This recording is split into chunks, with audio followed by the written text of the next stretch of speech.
We have a very, very special stream, a sponsored stream, an officially sponsored stream by Stardock. So this is a first for, I think, quite a while that we've actually done an actual proper sponsored series. Last time was, I think, a year ago. So yeah, thank you for the generous sponsorship. Also, welcome Reguline to the stream, our co-stream guest. Sorry, I just got home.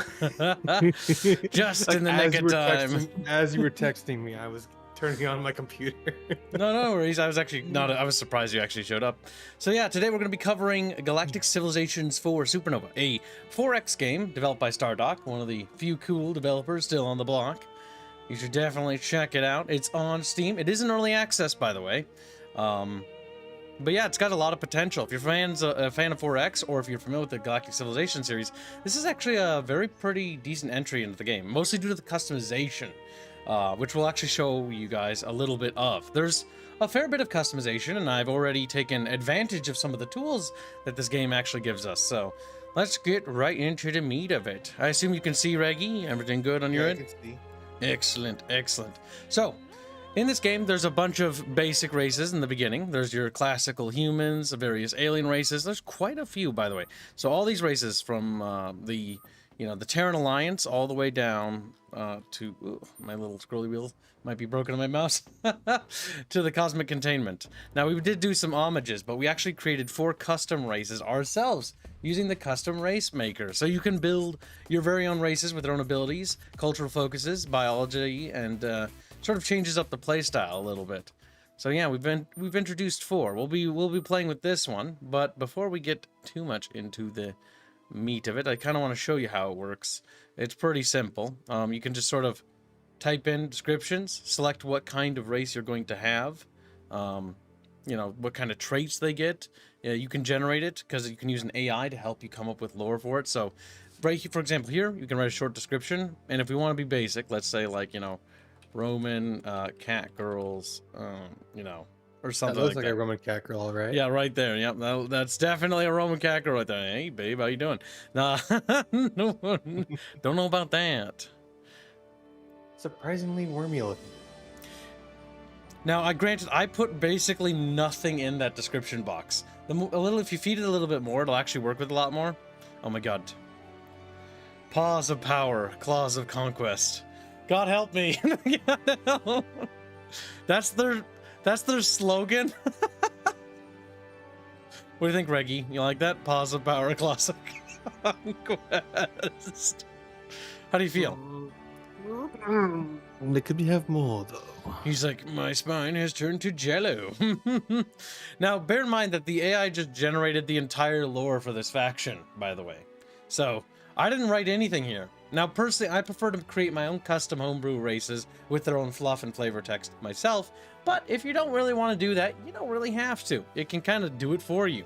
So, in the furthest reaches of the cosmos, where stars twinkle like distant fireflies, wow, quite the flavor text, exists a remarkable faction known as the Feline Imperium. Proud and regal, they are a civilization of Roman catgirls, embodying both elegance and power in equal measure with their sleek feline forms. Draped in intricately adorned armor, they command attention wherever they roam. Intrinsically attuned to the cosmos energies that flow through the universe, whatever those are, they possess an innate understanding of the delicate balance of power. Their society, characterized by meticulous bureaucracy, ensures that every decision weighed and measured with utmost care. No detail escapes their watchful eyes, for they are keenly aware of their consequences that could befall them should they falter. Yet, beneath their graceful exterior lies a deep-seated sense of paranoia. Centuries of living amidst a vast and unforgiving galaxy have honed their instincts to detect even the faintest hint of danger. This wariness fuels their desire for whatever the rest of that sentence is, I do not know. I think the text to work with there. But that's quite the flavor text. Describe the strengths of the civilization. So yeah, no, you can actually do that. This will generate for 1 more images. Sure. Oh boy, this might be weird. Okay, that didn't turn out too bad. We got a raccoon. We got a cat. Hello, look at that. It's You got a Tigger. meow. They prefer being referred to as meow meows. Listen, the cat girls. 3 of them didn't turn out too bad. Well, 2 of them turned out more applicable. These 2 could be applicable then. We'll just grab the most fitting one. But yeah, no, you can generate like it'll generate images based on them too. So you can get quite a bit. You can make like pizza monsters and stuff, literally. Because you like to sneaks. Augustus Clawbane is the leader.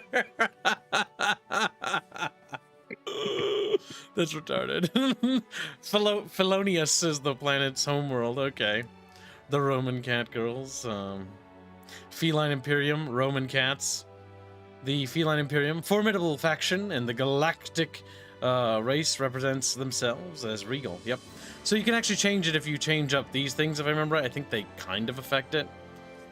But you can generate your own races. So if you're not really feeling in a creative mood like I am, you can be like, hey, you know, what? Maybe an idea. Maybe it's you want to like make a cultic or a Celtic like culture. Cultic.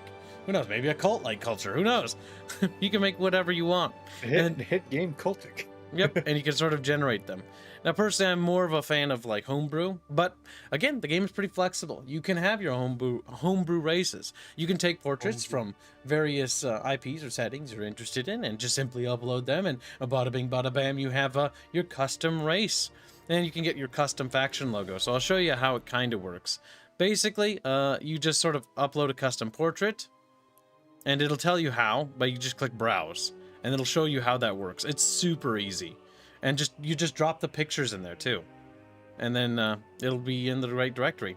Faction, you know, logo, etc. And all that stuff will appear. It gives it a nice flavor. Now, the customization there doesn't end there, by the way. This game, if you want to tailor, like if you want to make the Federation from Star Trek, you can do that. You can do whatever you want. With your imagination is boundless and limitless. All you need is a little bit of Tismo and a little bit of time. Because you can generate, yeah, there's the ship designer. Now, I don't really mess with this because this is a bit over my head, but you can build custom ships and parts. You can even randomize it too. You can launch the designer. You can tailor the ships how you want it to look. If you want it to look like some other setting, you can make it look like that. You want to make it look like, you know, a literal square? It can be a square, a space square. The entire idea with Galciv, I like the idea of it, and I absolutely adore the fact that they've embraced the customization aspect. The idea of tailoring your experience. Now, there is a lot more unique things about Galciv that sets it apart from other games, especially when it comes to its... Sorry, that picture. Every time. Oh, it gets me. These are the 4 races we made. Now, we're only going to play with one of them, and we'll play with the Telluritas, which is the one that we have demoed off on the cover of this fine little stream. So you can also tailor your galaxy experience, how many races there will be, how big the galaxy will be, how many planets there are going to be, how difficult it's going to be, how many resources there's going to be, and you can sort of set that. Now bear in mind, the bigger the galaxy, the more usage it's going to be. You can make it huge. Gigantic is too big, personally for me. For the sake of a smaller experiment, small, or if you want like a closer, smaller game, I'd recommend the smaller sizes, because that is going to take a long time to play. There are going to be races that you might not encounter for dozens of hours. Where you're like, I only know about a portion of the galaxy, because this game uses a sector system. So there's various sectors in the galaxy, sort of like little spheres of influence. So we'll just kind of leave these pretty basic. But yes, this is like the difficulty. We'll turn it up to normal. Ugh. At the very least, because normal I feel should be the default setting. It's going to be a more average thing. If I remember right, normal doesn't cheat, if I recall correctly, reading the difficulty settings. As you turn it up, there will increase the cheatingness, or the AI. Correct me if I'm wrong on that. It's been a while since I've read the dev stuff. Let me check. Thank you, Reguline. That's why I have my co-host to fact check my kib. You can also go into advanced settings and set special rules. Now, I'm going to give you Chatfishes some pro tips here if you don't want to deal with this. Disable tech trading. Players cannot trade any technologies. Now, the reason why this is a toggleable feature is because it is an exploit you can kind of take advantage of. But the developers left it in, so if you want to tech trade, you can kind of do it regardless, so you can tailor your experience. Personally, I like having tech trading on because I love trading technologies upwards and becoming a technological god. You can also disable the ability for AIs to surrendering and other various things that sort of tailor the experience, right? So defeat your foes before the time runs out, prestige, you know, build the greatest empire in the galaxy. So let's say we didn't want to do in that, you know. Maybe there's no month limit, maybe there's no influence limit. The only ways to win are conquest or through, you know, alliance methods. So you can kind of limit the types of victory types. Again, there's a lot to tailor in this game. And just a reminder, just because I said it again and there are many new people joining, this is a sponsored stream, sponsored officially by Stardock very generously. So thank you kindly for the generous sponsorship. Ooh. I think I have this right.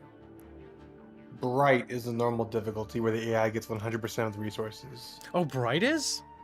On normal, they have a penalty of 25%. I guess the middle of the road. Huh, that confuses me. Yeah, so Bright is normal, or it's neutral. Gotcha. Yeah. We are probably... It's been a while since I played. I'm a bit rusty, so don't be surprised if our civilization gets wiped out of the galaxy. It's gonna happen. We're gonna leave some random races here, actually. In fact, you know what? Let's make it a little bit more fun. You can also, again, tailor the team, select what races will be in, how many races will be in. But for now, let's make it trusty dusty random, and we'll throw in one specific chat race, and that'll be the Chatfish Collective. Make them extremely hard when they're extremely easy. No.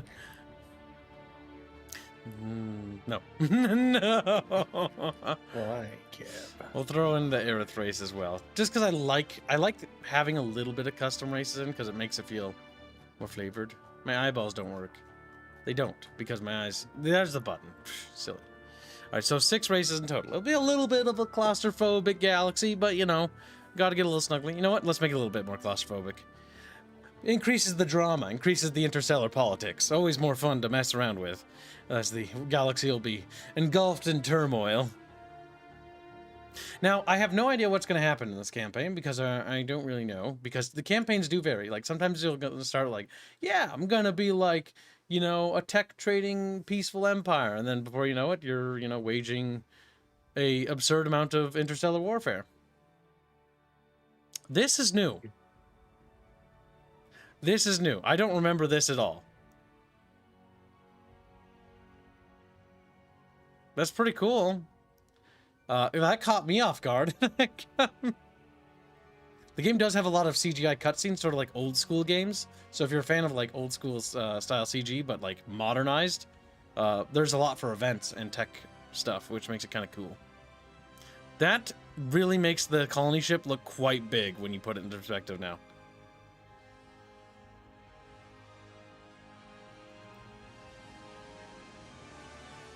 My God. That's quite chunky. Yeah.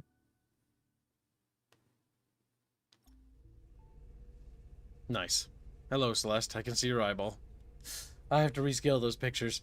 Time to explore an alien species. I didn't type in too much there. Mostly because I want to get down into the meaty business. The meaty business! So there we have it, chat. Our little interstellar empire. And you can see our channel's logo, actually. Right there. That's just such a cool touch. I really, really appreciate that. The fact that you can put in custom faction logos, custom leader portraits and stuff like that. Custom pops as well, by the way. I forgot to mention, our entire world is populated by little celeste fish. Now, the other custom races actually use various types of chatfish, which I also made. Or, well, I didn't make myself. I had my artist make Commissioned. it. Yee. So we have custom chatfish race pops, which are various chatfishes. So, again, you can tailor a lot in this game. And if you don't want to commission art or even draw the art yourself, you can just simply use Google. You can find whatever you want there. The game will also generate a fair bit of images for you as well. Alright, so how do we explore again? I'm a little rusty, chat. The auto-explore feature is not something I normally do. which is why I'm not going to do that. I'm going to manually do it. And what you generally want to do in the start is you kind of want to find the stars near you. Now, bear in mind that this is the galaxy. Now, because we've set it to small, it's not actually going to be this big. There's going to be like a couple little bubbles, like 1, 2, 3, or 4, maybe, or so. And they'll be sort of scattered around. All right. We've got our little homeworld planet of 116. Not too shabby. The TS Cosmic Goal. That is our flagship. You can also use it for scouting as well. And then we have a uplifted expander. That's our colony ship. Let's slide her over there. Perfect, perfect. Alright. Let's review what we have. We do have some executive orders. Draft colonists. And that'll give us some bonuses there. But we don't really need that. Telescope takeover, private corporations, advanced survey equipment, which can be put to use, reveals an area of the map. This might not be terrible to use at early game, but it will, I think, cost us. Control points cost. And if I remember right, control is the yellow resource. Yes. We generate 1 per month. Months are by turns. So let's spend 15 control to take advantage of our telescope powers.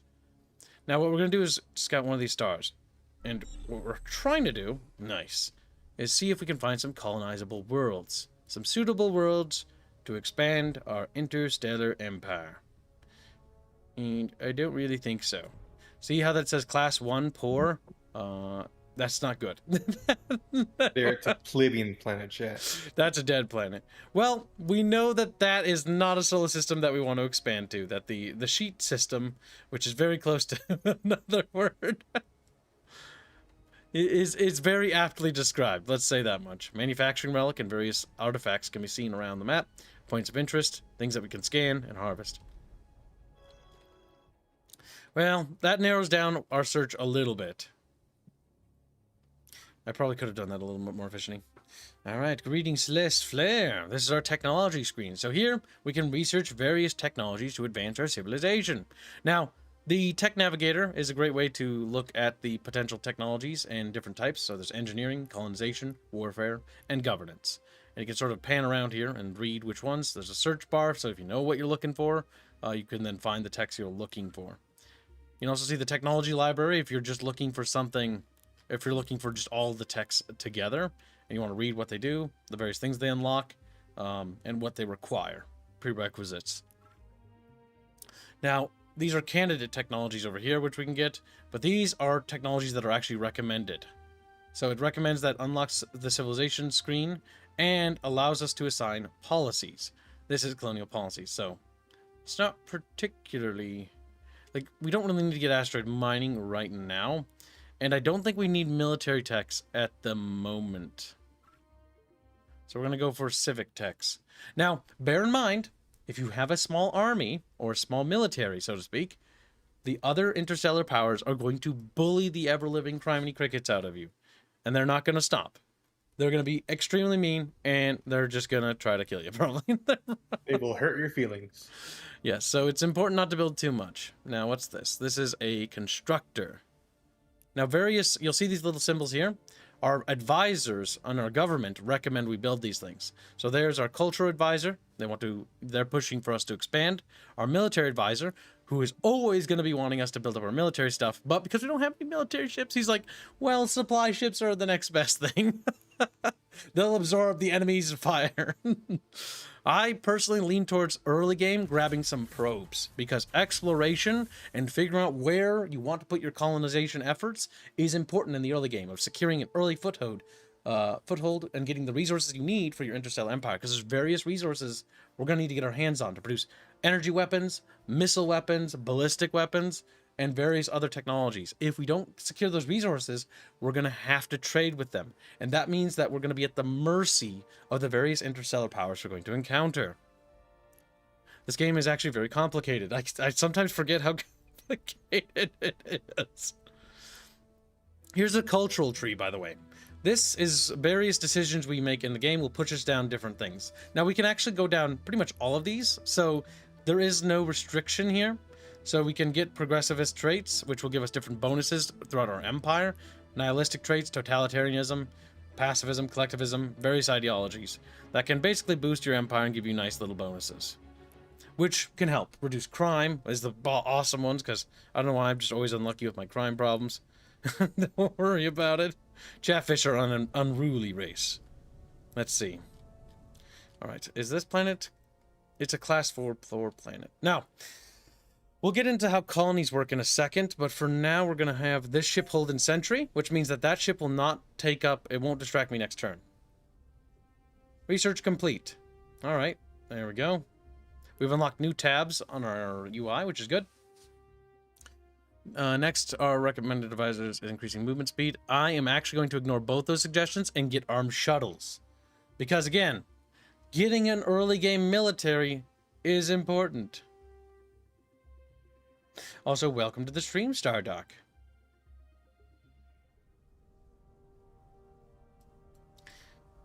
Let's see. All right. No, I'm brave. I'm gonna be stunning and brave. I don't need your tutorial. I've got this.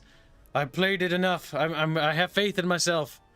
All right, now we've unlocked some civilization policies. Now these can be swapped out later, by the way. These policies, you do want to swap them out. I am not good at maintaining these things. I need to constantly remember to come back here. You can adjust your tax rate within your empire here, which will affect your approval rating. Approval is important. Do not forget that. And you can see what your outputs are, your GDP, taxes, and maintenance costs. We have really no navy. We have no maintenance really to worry about at the moment. So we got a couple of options for our policies for our empire. Coerced colonization, which will help give us 100% growth. We will take a hit to approval because of its side effects. Heart of the Empire will give us an influence growth. Influence is the sphere of which our empire's influence is extended into the galaxy. That's like the purple bubble. Anything inside the purple bubble, be it asteroids or various resources, are considered in our space. Basically, think of it like our world, right? Where you have territorial disputes, sort of like in the Southeast China Sea, you have a lot of territorial disputes over various little islands and fishing things, right? Because they're like, well, this is our water. Think of this game more or less like space, like that's the water, you know, you want to claim as much, resources as you can, because that's going to help boost your empire. Heritage protection will give us influence growth. I like influence growth, but I don't want to grab that right away. Because influence growth just means that our bubble expands more rapidly, meaning we can secure more resources. We're going to go for coerced colonization first. That's going to take a hit to our approval. However, I think minus 15% isn't too bad in the early game. And also, getting that growth means our colonies are going to grow faster. Whoops. I may have clicked a little too spastically there. Now, that little bump in income isn't too bad either. Heart of the Empire. Our homeworld is the core of our civilization, and the pinnacle of who we are as a people. Influence and income are only applied to the homeworld. We only have the homeworld, so that, honestly, is fine. Heart of the Empire for now. Now, you can automate trade. I'm a little skeptical. I just like to control things myself, but you can let things automate. Like, you can auto-explore, but I like to take personal control of my exploration because I like to plan where I'm going. Leaders. Now, you're going to notice that all the chatfish here are the same because we are the Celeste fish race. They only have one chatfish. They only have Fred Droger, Stefan Kring, Jack Guer, and you can see their various traits here. We can put them in positions of powers as ministers, governors, diplomats, commanders of ships, and various factions within our empire. The Endless Emporium, the Natural League, Free Mind Center, and the Warforged, which give various bonuses the more power they have. Inside of government. Now these, I normally go for ministers first. Governors, how that works basically is you assign a character to a governorship, then you can build on the planet. Planets that don't have governors cannot be built on customizing like buildings and stuff. They will feed a core world. We'll see how that works once we get our first colony.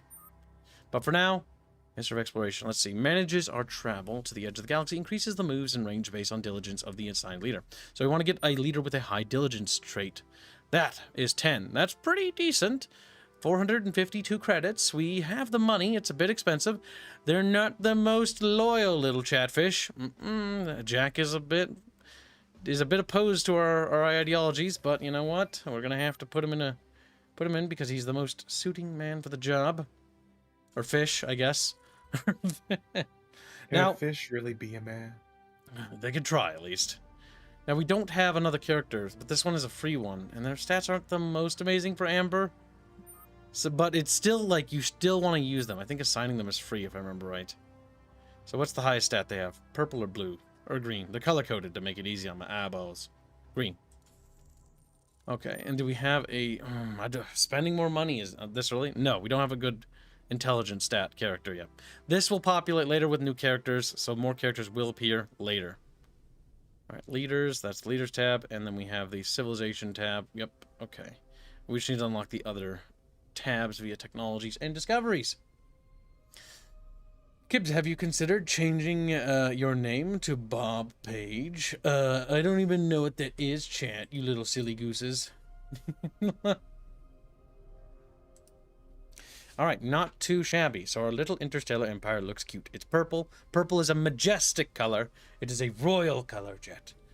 Befitting of our mighty empire, which will hopefully have lots of money. Now this is the planet building system. Here we can build stuff on the planet and basically think of tiles. It's like it's some sort of mini game, right? You want to stack planet bonuses.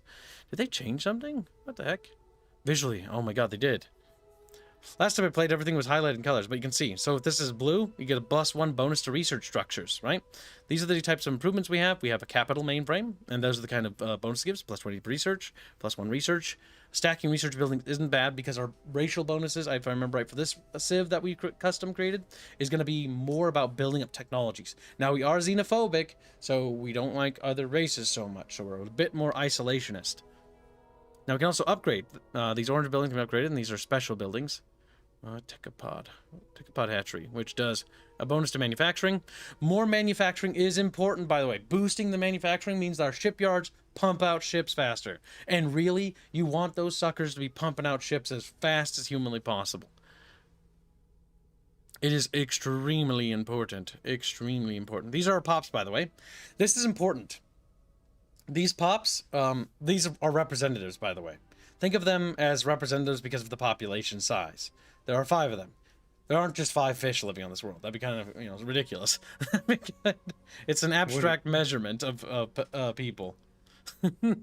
they're really, productive down there. Okay. Now we can also build different districts. This is the other more important thing. Not everything has to be an improvement structure, but you want to sort of stack them. So, right off the bat, honestly, I kind of lean towards. Oh. I almost fell out of my chair. I leaned back a little. Oh, my chair does that little pop thing. I give myself a little heart attack. All right, so manufacturing district. I lean towards that Squealstum because it boosts our production, Squealy. Oh. Which means we make ships faster. Squealy's like, my god, faster ships. But our gimmick is technology. What do you think, Squealy? Tech or manufacturing? What can you get out of tech and over technology, over anything else? Well, technology just means we research things faster. Faster research means we have more advanced technologies, better weapons, better shields. And so, while building tall is a viable strategy, because it's like, look at my one little tiny fighter as it takes on your, destroyer and blows it up. Because it's got better shields and better lasers. The other races will catch up technologically. So I like to think of the tech as it's not an infinite thing. You will get a lead on them. You will get a huge lead on them, but they will still always be catching up to you. Slowly. Alright, then what are the the Celeste race actually made for? What are they good at? Tech. So go tech. So it was like, dude, it's obvious. Build the tech building, you silly goose. We'll cue this. Oh my gosh, that's a lot of tech. Because it's going to give bonuses because they're connected to each other. So that's how it sort of stacks. It's going to take a while to build, by the way.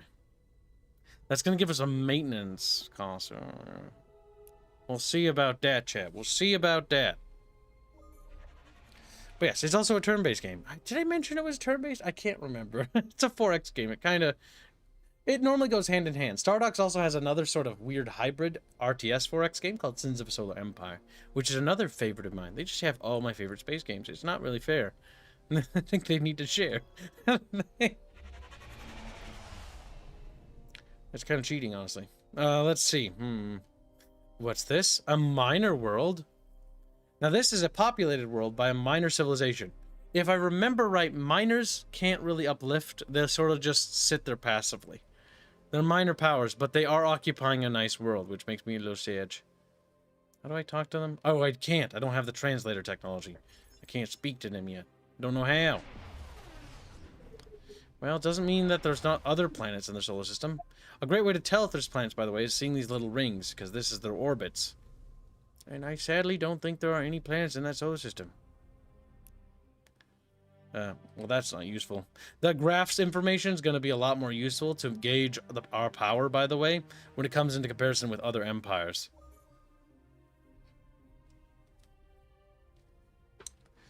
Speaking of which, how is Sins of a Solar Empire 2 coming along? Well, it's not entirely related to this stream, but it is really good, by the way.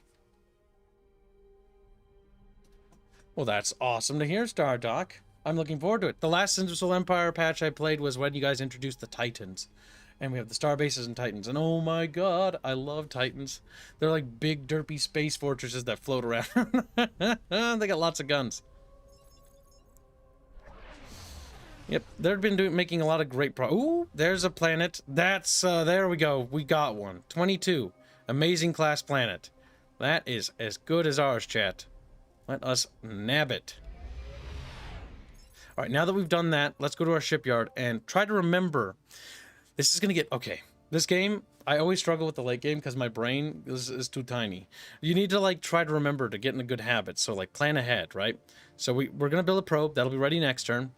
But now that we've got a colony ship that's going to go take that world, we need another colony ship ready to rock and roll. And so we need to start keeping the production of a second colony ship. Because, again, we want to be grabbing as many worlds as possible. We even want to grab the poor worlds eventually, if I remember right. But not now. Because, again, pops are precious. Pops are precious, chat. Okay. Oh, no, my scroll wheel is breaking. Ugh, I hate it. I have to buy a new mouse again. Because, you know, someone does that zoom back in thing? Yeah. These left-handed vertical mice are really great, but unfortunately they break frequently. The scroll wheel is always the first thing to go. And left-handed mice aren't cheap, by the way, I'm going to point out. Have you tried not being left-handed? Oh, wow, chat, being a little snarky today. See, kid brain, we already know he's tiny. Fair enough, fair enough. Alright, research completed. Now, we have armed shuttles. Woo, we have shuttles that have weapons on them. They're not the most advanced thing ever, by the way. They will be absolutely slaughtered. But at least we can fight back. And that's the most important thing. Subspace scanning. Systematic approach when scanning. Eyes of the universe. Subspace sensors. Ship range +2. That's nice because it means our ships will move a little faster. And it's only 2 turns to research. Yes. Speed. Speed. I am speed. Yeah, pretty much. Alright, when you research a new tech, by the way, that gives you a new ship, you will get a free one. So we got a freebie. A little tiny fighter. It is not very strong. But against civilizations our level, it won't be too much of a problem. What the heck is that? Artifacts. Lost civilization, rare, we give a flagship. Alright, so this is what we probably should be using our flagship for. Oh, we got 2. An alternate one. Okay, well, we've got ourselves a little bit of a fleet. We can name the fleet, too. We'll call it, you know, Chatfish 1. Look at that. Bam, we have ourselves a little armada. Alright, now, let's take our little ship and actually, let's go see what that is. Okay. Alright. Just seeing. It'll always tell you what to do next, so it'll always idle to all the locations, so you don't have to remember everything. The game tracks things, thankfully. Even I think Galciv 2 did, which is the first Galciv I ever played. Alright, so we have a new probe. That probe is going to go up here. So I'll have this probe go this way. And then we'll try to map this, because we need to also find that other civilization, and we need to box them in. We do not want them to envelop us and make us a tiny little puppet. Or worse, annex us. Alright, we'll set our military fleet to sentry here, because there's nothing really to do with it right now. It's good to keep it by the homeworld, just in case. You never know. Ah, the good old-fashioned press tab. And just sit back. Subspace scanning. All right, new technology. Our ships will move a little faster. We can see a little farther. That's always good. Trusty, dusty eyeballs. Asteroid mining. That's useful. Starbase is useful. Xenotranslator is useful as well. But we don't have any real Xeno races to talk to. There's that miner, but who really cares about silly miners, right? It's never easy, is it? Space elevators do give us a bonus to production. This is true. Let's do that. I normally build space elevators. You can build world improvements, by the way. That's what these little buttons here are for. To give you bonuses. I almost forgot. There's like tons of little things everywhere. Ah, we have an event. During an interview, you are asked what you feel your citizens need to succeed in a time when we are exploring the galaxy and encountering alien species. What would you like to promote? Cunning, understanding, and strength. Intimidation, 5 culture points. 5+ persuasion, which is nice because persuasion stat is used to negotiate with other civilizations. You can use a persuasion roll and it gives you a bonus to how much you can get out of the trade deals and stuff. But we don't really have anything, so it doesn't really matter now. Deception. Deception is also useful. Intimidation. They're all useful. It's really just,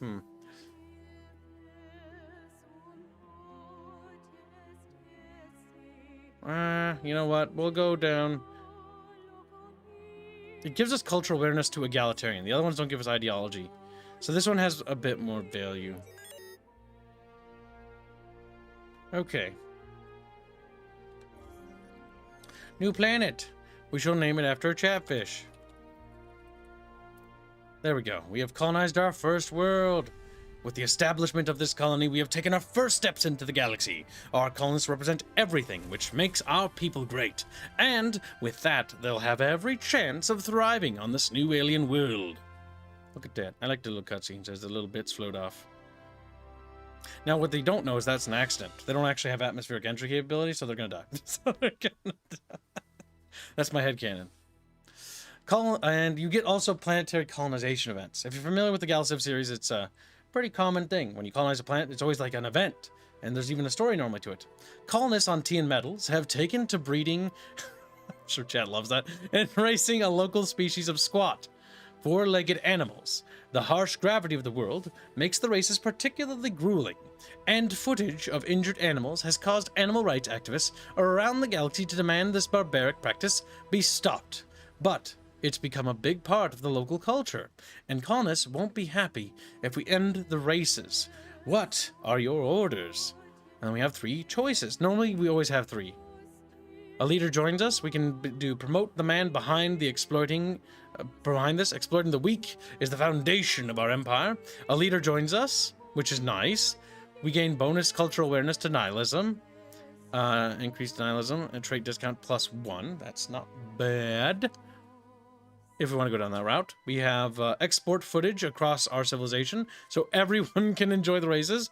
Ah, clever. Capitalist mindset. Egalitarianism, cultural awareness, increases to 7. +1, egalitarianism trait discount. The trait discount new? I think it might be. Plus 10% to crime. Not a fan of that. 10% to harm. That's not bad. We must, of course, stop anything which even suggests cruelty to other forms of life. Pacifistic trait, which gives cultural awareness to pacifism. So if you're trying to get pacifism and get the bonuses out of that, you'd want to do that. Gives us a plus 10% to approval, which isn't bad, for 25 turns. So that'll end. I like the idea of a free leader.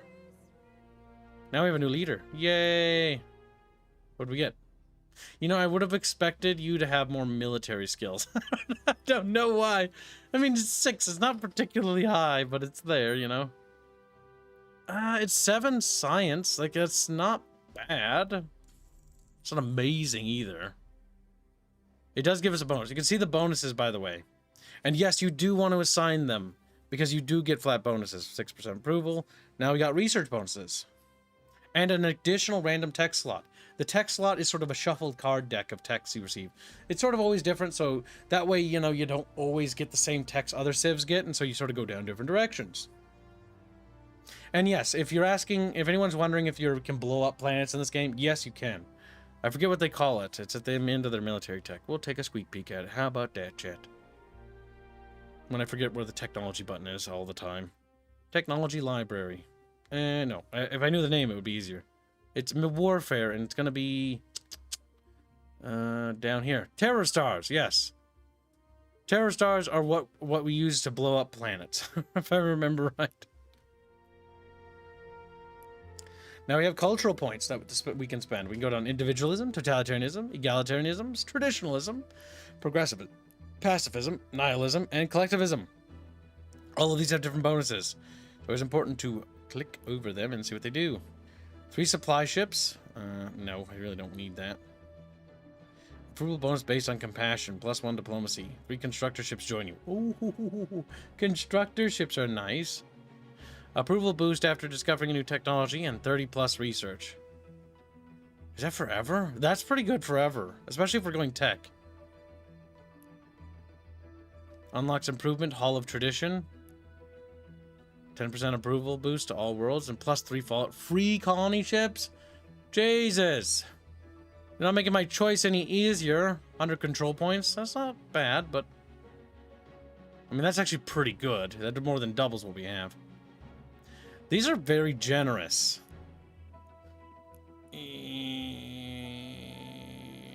Early game, I think we're going to go for egalitarianism because it'll give us 10% approval, which will, you know, counteract our minus 10% approval. And also give us 3 free colony ships. So that's not bad. Boop. And it opens up more paths. Wow. And you can still go down the other ones. You just, you know, don't have the points to. Okay, what do we got? A 3 poor planet. Lovely. Just what I love to see. An amazing planet called Oromba. Oh my gosh. What the hell is that? That looks Cthulhu-y. It looks like a giant space squid. Somebody call Robert. Our composer wants to see this. I know it. He's gonna be like, oh my god, my squid. My squid. Oh, yes. We have a colony now. So this planet here is a colony. We can't customize it. But that's because we need to assign a governor if you want to do that, which is this button here. We need a leader to do so, by the way. Leaders ain't cheap. But you'll see this little line here. This colony is feeding its resources of what it produces. So that 4 orange, 5 blues, 3 wealth. I mean, if you want me to call them the names, we can. But it feeds all that towards the core world. And a core world has a governor. Then this button is not assign governor, it's manage, and allows you to do this. Now more tiles can be unlocked via researches and technologies, so you can allow to build more stuff. So there's a lot of custom tailoring. Alright, what do we got? What do we got? What do we got? Alright, so we found this system. Not bad. Not bad at all. Alright, we're gonna have him go there. Alright, we do have a colony ship. Let's have that colony ship head over to Oromba 3. Makes me think of a Roomba. Oromba. You know, my parents have a Roomba. It, like, drives around. I always thought it was adorable. It's like, look at it. I'm cleaning the floor because I'm a little machine thing. I'm a little... It's got, like, a little docking station. It's kind of adorable. Alright, now, we have new pops. Ooh. Interesting, interesting. You see that pop? Wait, what? Oh, no. I hovered my mouse over it. I was like, I'm so confused. That's not what I remember. Yeah, no, that's the happiness. So you can see the factors of what affects this pop, right? The great amusement, plus 10%. Coerced colonization, because we've selected that policy. People aren't particularly thrilled about being shoved out of their homes and into a spaceship and then, you know, sent hurtling across the cosmos to a planet they've never been to. We are unprotected. The planet has no protection. That's fair. I, too, would be scared. High expectations. Taxes are too high. Well, the planet's nice, at least. Always look on the bright side of life. Scientists provide research based on their intelligence. We'll leave the scientists here, actually, because it gives a bonus. This is just an ordinary citizen. Entertainers. We'll keep the population happy. Let's grab this citizen pop. Now we can have them board that, which takes a flat number of little chatfish and puts them on the little boat. We're going to build... You know what? I don't think we need any more probes. You know what I think we need now? I think we need military ships. Now these are important. Kinetic weapons, missile weapons, and beam weapons. Why is this important, chat? Think for just a second. Why would we want to, you know, consider our options there? because certain technologies will put us down certain tech paths, like particle beams, Gauss cannons, and Helios rockets. This is what that tech does, but the tech sort of split. So beam weapons are going to be their own thing, energy weapons, ballistic weapons, and missile weapons. And they all do different things. They all do. Do you know which things they do, Kip? My brain's small and I forget, but they normally counteract different types of armor, because there's armor research, shield research, and stuff. And so how you build and tailor your technologies is kind of important for your little space armada. Alright, let's let that keep researching. It is working. Alright, but we need to start building up a military squeal star. Or star squeal. Yes, that's a perfect name for you in this stream. Star squeal. You're a star squeal. A star-based constructor might not be a bad idea to extend the influence interstellar and secure more resources. This will take a bit of time. 14 turns in total, but I honestly want 2 of those. Alright, what we do want to do is kind of push our colony ships out there prematurely so that they're ready to take the stars right away, because think about this as basically a race, right? Oh no, he's on an artifact. I was like, what the heck? You know, let's put these ships in defense in orbit, because you know what that'll do? That will alleviate the population, because they'll feel a little bit more secure.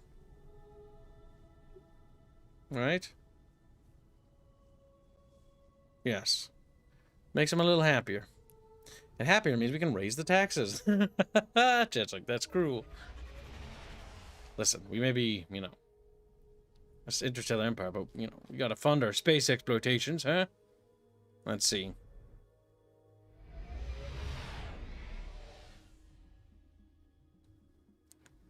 Okay. Ah, you can see our little influence bubble is appearing there, too. The early game is beginning as we're starting to expand our search of space. We haven't bumped into any really big alien races yet, chat, which is good for us. That probe's going to go there. This probe's going to sweep around here. What's this? Venture into the world of groundbreaking discoveries as we reveal the top 5 galactic civilizations leading the charge in cutting-edge technology and pushing the boundaries of the known universe. Well, Telluritas is in 3rd place as far as civilizations go, which isn't bad, but we're not technologically, you know, at the height that we could be, so we're not the strongest tech nation. Now, how the Galactic News Network knows about this, and yet we don't know about anything else, is a miracle to me, but we'll figure that out later. All right, we got our military tech, very good. Janet. GNN. Yeah, I know, right? I think it's always been that, even in Galciv 2. It's been so long since I played Galciv 2. It's a very dusty game. It's on my shelf behind me somewhere. It's got sand on it. No, I'm kidding. It's on sand. Hey, why would you put sand on the disc? I live in a sandbox, actually. So, surprise. Why is it so stinky around here? Stinky? What the heck? What makes you think it's stinky? Now I'm you're a cat girl. Look at you. I know what you do in that sandbox. No, that's cruel. Uncalled for, even. You laugh. Your cruel, cruel, sick laughter. Oh my god, we found an alien race. It's very wriggly looking, like a bug. Let's see, the incoming message comes with a visage of slender alien covered naturally in fuzz and chitin. Large compound eyes blink quickly and frequently. A series of melodic hissing sounds, or clicks, whatever, comes from the being. After a short pause, another series of sounds come through the speaker. Coupled with soft hand motions without meaning to decipher the message, proper communication is unachievable. You need to research the universal translator. Fake a smile and nod as if you understand, then proceed to close the incoming message. It seems like the best thing to do. Now, we have encountered another species. That means our little sphere here, we're not the only ones here. That's a problem, because now we need to basically try to secure as much territory as we possibly can. Oh crap, I don't actually have another thingy-majiggy. Want to build that faster? I'm going to switch to building a probe. That's because I want to get that out. Now that expediting the production of that did take a huge chunk out of our treasury, chat. We Now don't you're need poor. money. Poor Yeah, we kid. are poor. I don't remember sending Stupid both and of you. poor. Right here. Oops, I may have done an oopsie poopsie right there. All right. Well, no, wait. You need to trail that ship. Yep, because it's going to explore over there. Now, this area is still valuable, too. Let's see. I don't think we have any more... whatchamacallits. New policies? Ah, we do. We don't really need to use it right now, but we do need to hasten up. Using a colony ship to explore is not the most intelligent thing, chat. But until I get a probe over there, it's what's going to have to be done. Alright, so that probe came from over there. Okay. What's this? First anomaly survey.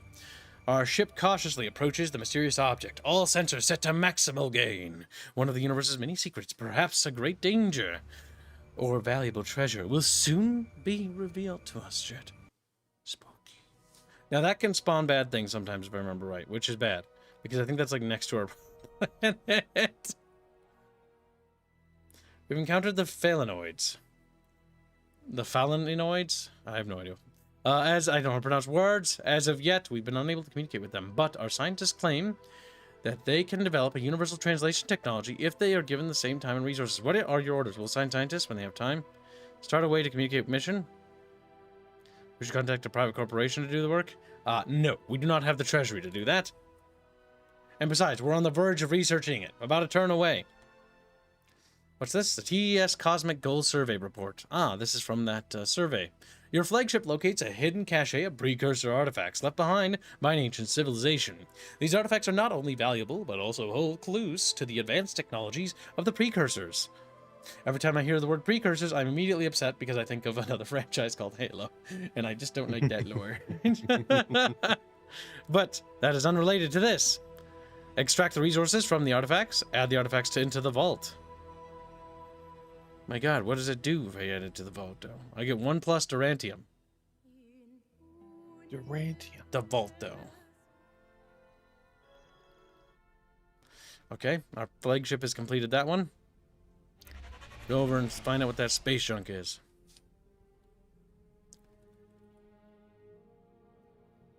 Okay, so that saw the ship constructor complete. Is there any resources? No, we haven't uncovered any, but normally these little gaseous clouds, nebulas, will have that energy resource we so desperately seek. We'll put our ship constructor, or our starbase constructor over there. Okay, I'm gonna hate myself for doing this, but we're gonna need to expedite this again. I need that probe, and I need it now. Then we're gonna follow our military advisor's advice and queue up some anxious sites, M2s, which are missile boats. Oh, that rotates the camera too. I didn't know the Q&E button did that. I just misclicked. Normally I click down the scroll wheel to pan my camera around like that. Huh. Well, the more you know. You learn something new every day, chat. Alright, you're going to hold in sentry here until we can figure out where to build you. Now, star bases will gather resources in space. There are various resources we need, like Durantium and some other things which I'm not good at remembering their names. Like the bar above our screen at the top center here is going to fill up where my mouse is with resources. A lot of resources, mind you. Aramba 2, more like Brian Walter 2. Got him. Walton. Oh my goodness, how do I keep... Now I just can't stop doing it. Just... Everybody do the spin. Okay, you go that way. Now the game will actually auto-pass the turn, by the way, when you do all your movements, if you didn't know. I think. I'm not entirely certain, to be honest with you. Are you sure you want to abandon survey? No! That would be a bad idea. If Starduck is still in the chat, does it pass turn after you finish all your movements? I think it does. I'm 99% sure it does. Well, if the devs are here, might as well ask them. That's always true. Never pass up information and knowledge that you could... Of course a lawnmower. Of course it's lawnmower day. Of course it's lawnmower. My goodness gracious. Let me just throw the little noise absorbers I have up. At least reduce the reverberation just a second. By a little bit, mind you, not by a whole heckin' lot. And I have talked a lot, so let's grab a drink. And then let us resume our interstellar adventure in the lands of Galaxy Land. You were gonna say Kibcraft, weren't you? Kibcraft? Kibla. I can't even think of how to make that word work. Kibsiv. Oh, we should also save. We should always save. Is there a quick save button, I wonder? Is there an autosave feature? Thursday, 2:49. Yeah, it saves after every turn, looks like. It does. I believe so, but I'll ask to be sure. I usually just press tab to end the turn. My gosh. Actually, hold on. I'm kind of curious. Is there actually a quick save and quick load button? It's not a game that I think really needs one, but I've never actually figured that out. It'd be nice to have. Free cam. Wait, does the bar... Wait, what? Wait, I'm confused. Huh, weird. Yes and no. Wait, what? What is yes and no? Now I'm confused. What could that mean? What does that back to? Save game is Control S. Okay, well, technically, it was a quick save. Is there a quick load function? That's the next good question. Decommission chip, upgrade chips, rush, buy, select a chip. Wow, there's hotkeys for a lot of things I never even checked.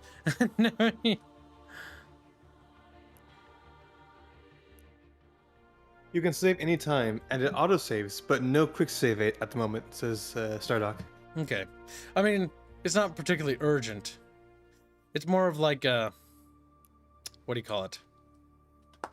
My brain don't work. What? What's the word I'm thinking of? That's more like a thing you need for like first-person shooters and action games. Or RPGs with dice rolly things. I'm looking at you, Baldur's Gate 3. I'm looking at you. You only need a quick save if you have a luck issue. It's a luck issue. Is that what we're gonna call it now? Yes. Sounds like a luck issue. What the heck? It's not a skill issue. It's a luck issue. All right, we've got the universal translator. That means we can communicate with them. Now, by the way, this unlocks a lot of stuff, if you didn't notice. But a lot of the stuff, you notice I'm not going to read over because, again, a technology might unlock several dozen things. Some of it might not be particularly important at the moment, but some of it might be very important. Artificial gravity will increase our moves. That's important, getting faster. Honestly, we want to real claim territory. Where's my organic gravity? Come on. I need to buy a new mouse, chat. My mouse is broken. Our scientists have created a universal translator that will allow us to communicate with all the... Yeah, I know that. You want to remind me, you silly goose. Giddy. Oh, we got a cultural point, did we? For traditionalism. Unlocks improvement Hall of Tradition. That will spend our culture points, though. We do have an ideology discount. We can probably hold off on that, I think. The Vault. That's the item we got. Inspire scientists. Inspiring our scientists will result in an immediate 50+ research. Let us use it now, because I'm impatient.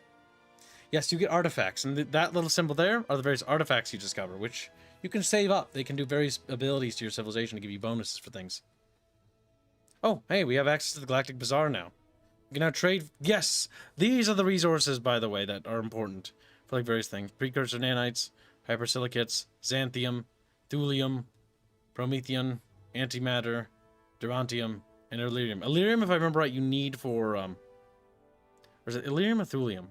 I can never remember names. But you need one of them to produce energy weapons, so you'll have to trade for it. Oh, trading. I don't like trading. I want to be able to be self-sufficient. But sometimes your enemies will get those resources before you. Which is not good. That's actually bad. Bad and coy. Why?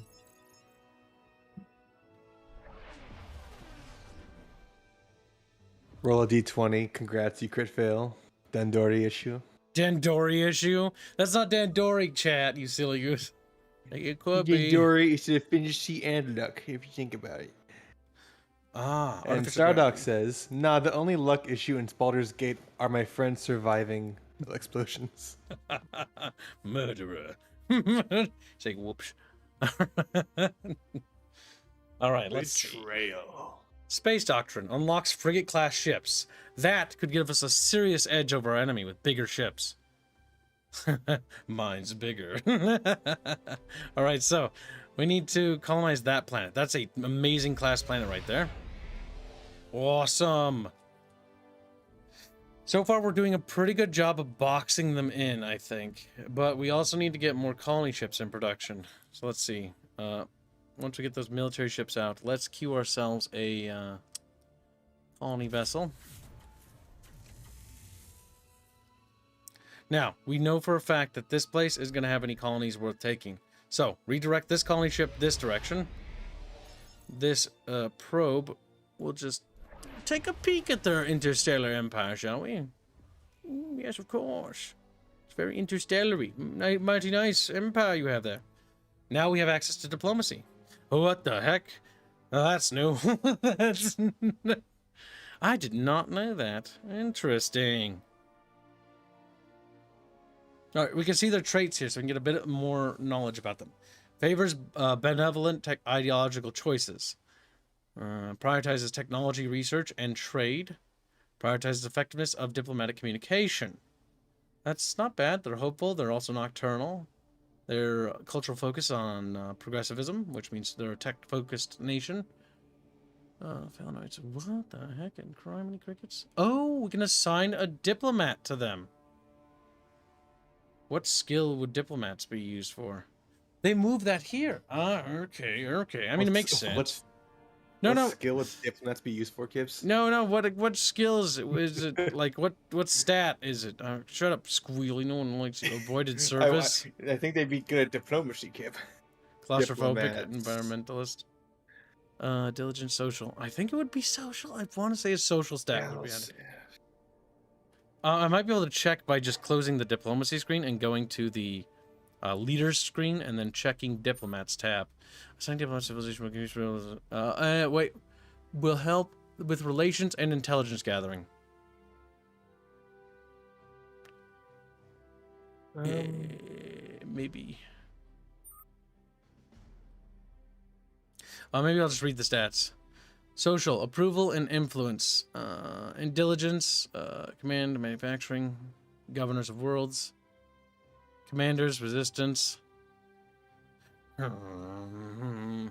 Maybe they have some natural traits. Passive 4. Avoided service. Avoided military service due to family connections. You little Fred. He's like, whoa.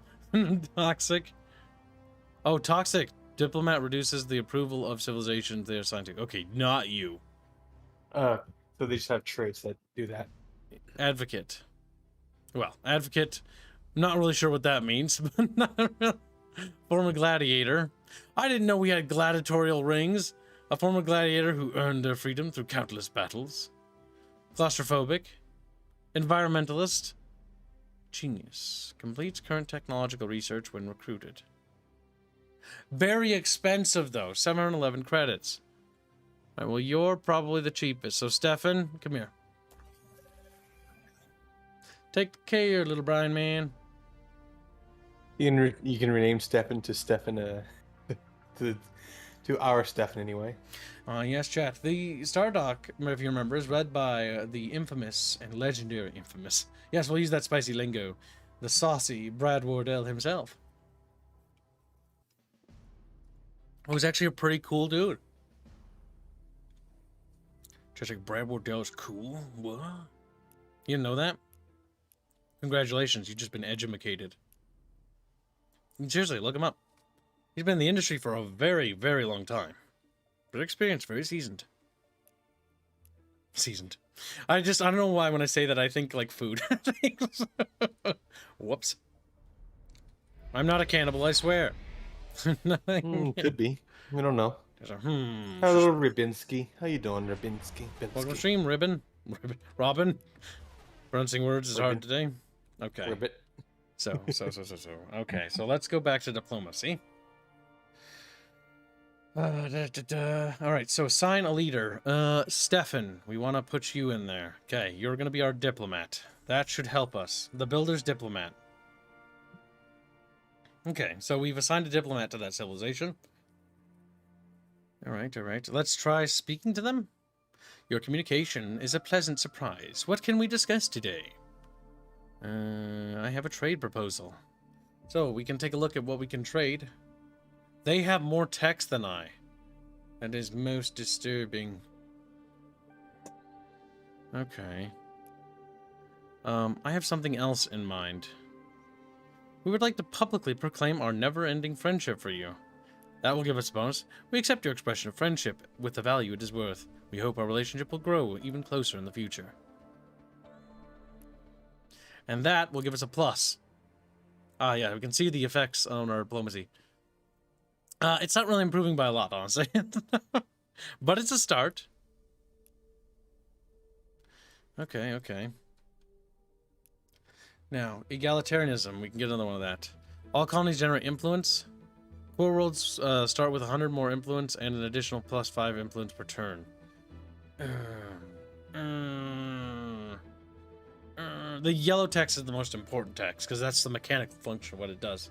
White text is flavor. It's like, we measure success not by personal achievement, but by the growth and happiness of our neighbors. Or so I measure it and by the bonuses I get. No, colonies generate influence. Okay, well, I mean, we have more colonies, so getting more influence generation is probably good.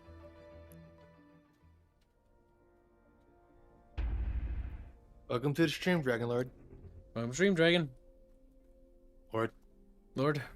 Listen, we can abbreviate his name. We don't have to do like the whole thing. It's like Zombie Ninja 1988. Like, come on. It's Brian H.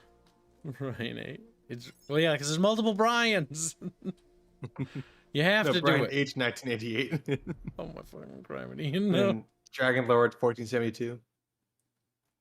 I think we're hemming If them we in. combine them, we get Dragon H 1488. Dragon H 14. What's this? Another civilization? Uh-oh. Readjust colony ships. Because we don't want to get pincered between two civilizations. I don't mind their borders touching. I do not like the idea of being sandwiched between two empires. Let's just say that might lead to some dire problems. Ah, the new race we've encountered. Are you yet another animal? The galaxy is teeming with you. How interesting. An animal as opposed to what? A plant or mineral? Right, a plant. Because they're a plant. I'm pretty sure your grandfather was my That might not be the best thing to say. Very reasonable and open to new deals. Open trade. Oh, we got new technology. That interrupted that.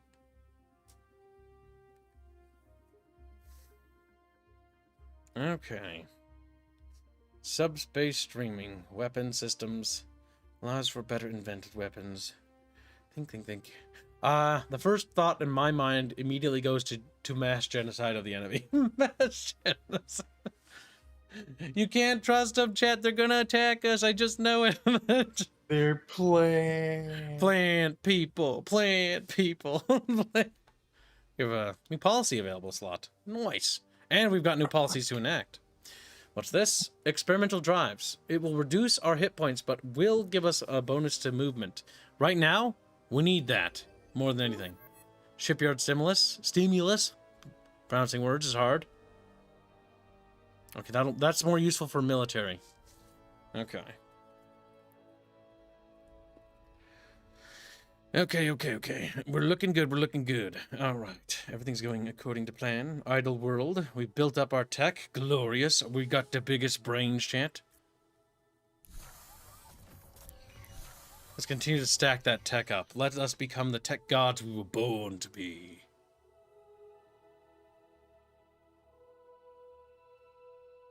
$70.2. What's this new building we like? Industrial Center? Huh? Krister Jonsel donates 100 generous Sekiros to say, On the subject of sci-fi games, did you ever happen to play an oldie called Alpha Centauri? It has some derpy aspects, but the atmosphere and character is second to none. Highly recommend it. Hashtag some fund.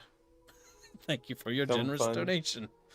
Alpha Centauri. That's more of a Sid Meier's game, or isn't it? My memory Alpha is a bit Centauri. dusty. That's an oldie for sure.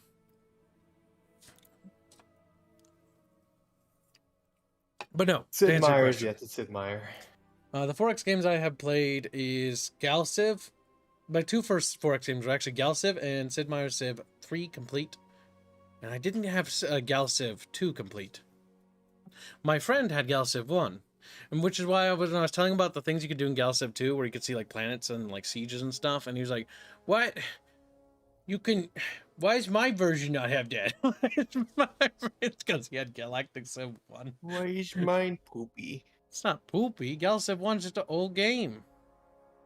Bad. Why is mine old poopy? Bad, Breggy, bad.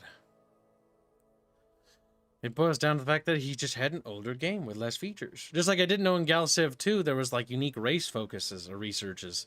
I was like, what? That's not a thing. Well, yeah, it's not. If you have the expansions, it is. I didn't even know there were expansions. That's why later I picked up Galciv 2 Complete, which is also on Steam. They have, I think, all the Galcivs, if I remember right, on there. Even 1. They have 3 and 2 and obviously 4. Which I, what? There's a 4th one? That's for streaming it. That's for streaming.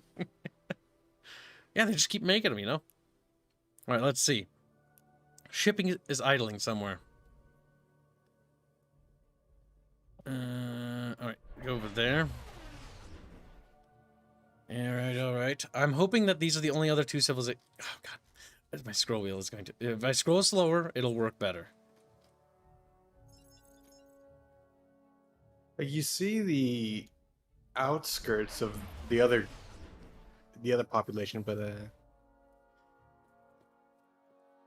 not a whole lot else. Well, that's just where they are. Oh my God, they have Promethean. Oh, that's not good. They have resources that I don't have. Now, there's Durantium, for example. Oh, whoops. Need to colonize that. You, on the other hand, need to get your butt over there.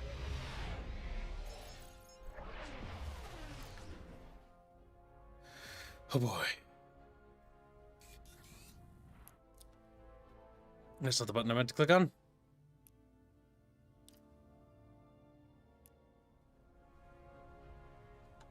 We have an event. What's this? TS Cosmic Gold Survey Report. Strange phantom images of felinoid ships fill our sensors. Remnants of a battle that occurred long ago, which left echoes on the fabric of space-time itself. That is quite the battle. The felinoids we see are, for the most part, silent, but at least a few are trying to communicate with us. We can't make out much of what they are saying, but it appears to be an insurrection that was violently put down. There is no record of this battle, and the felinoids would certainly prefer it stayed that way. These events I like, because these events are tethered to other races. Say nothing of this. +1 relations with the felinoids. Suggest the felinoids pay us to keep it secret. We'll take a hit to that. Record, and share this information with the galaxy. The felinoids will get very pissed. We'll say nothing of this. And get that relationship bonus. After all, the felinoids will help us kill the tree people. Yes, divide and conquer, chat. Just like, my God, he's a monster. Our ship leveled up, I think? Or no, it didn't level up. No, we can upgrade it. Communicators, increase sensors range, or command bridge, increase movement. Command bridge. Upgrade, because now we can move faster. We can get more of these things quicker. There we go. Look at that. Our little purple bubble grows, chat. It grows stronger. It has never been more purple. Actually, it might have been. I'm not entirely... There's another planet. What class is it? 24. Amazing. More like 24. It's mine. Asteroid mining technology. Nice. Weapon systems. Improves manufacturing. Space elevators. Did I not research space elevators? I thought I did, but I guess I just didn't. Switch to upgrades. No, I didn't. Huh, weird. That will help because that'll increase the minerals, which will increase production. It does cost Durantium, though. No, stop doing that. Stop pressing all the wrong buttons. Get in the habit of that.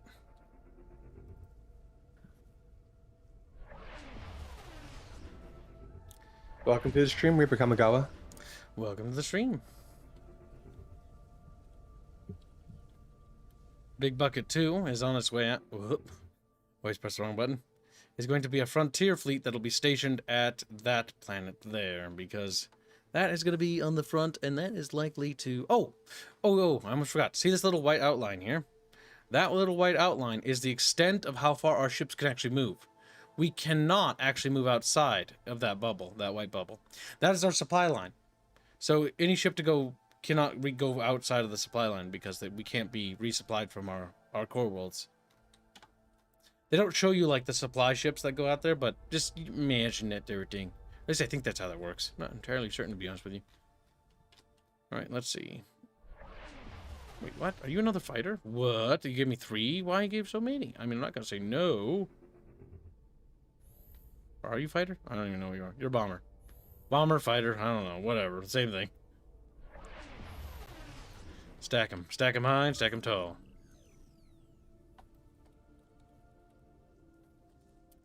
Now we got Kamigawa Prime settled. We've got Green Branch, I don't know, wow. It's the Wild West, okay? West is left on the map. The Wild West, it's a frontier. Frontier world. Our little planets are increasing on the map. Very good. Yes, that'll make us more and more powerful. Now, because we're ferrying more resources to the core world, production for ships is getting quicker. Ah, we have frigates available for construction. Yes. What? I don't see a picture of it. That's weird. Oh, yes, we have new ships. Yes. Frigates. The Oppressive Gaze is a seed ship. Asteroid Miners is a new ship. Cosmic Fires. These are going to be bigger military ships. Because they're frigate size. These are chunkier, chat. Chunky.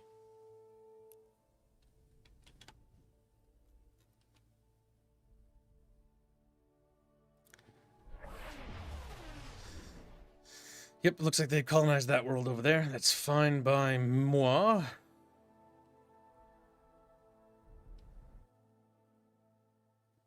I actually want you to take that world. Mostly to deny them that. And our little station. We will put you on that resource right there. That Durantium must be ours. We must secure something of value.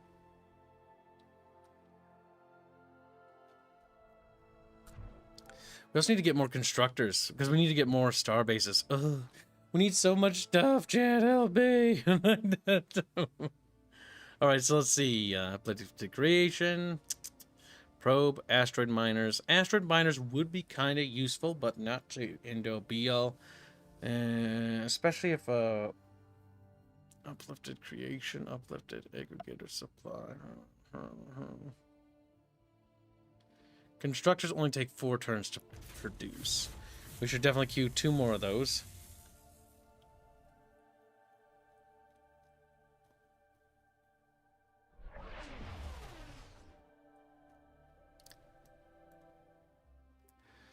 Xeno-industrialization. We have space elevators. Allows for subspace travels, increases move. Yes, let us grab that tech. We need our ships to move. Bangister. Mostly, I'm primarily focusing on moves. The reason why is because, see the amount of hexes we have to cover to get, like, further away? I'm trying to rush down as many stars as we can, so we can colonize as many things as possible. To try to lock them out as much of this little bubble as possible. And then once we lock it down, build it up, you know? That way, we're already top dog. I think we're doing pretty good. I don't know, it feels like we have a massive lead on them in terms of territory. My one concern is militarily speaking, we are not super duper tough. We have some military ships. Like, this is going to be our frontier fleet, Reggie. So we're going to send these 4 ships up. They're called the Big Bucket 2 fleet. And they're going to head over to Rapier or Kamigawa Prime to help fortify that area. And let's see, what's this? A beamber, if you will. Bimbler, as Bubbles would call it. If Bubbles were here with us today, of course. Now, those are some neutrals out there, I think. Those are pirates? No, those are like drones or something. Those are hostile.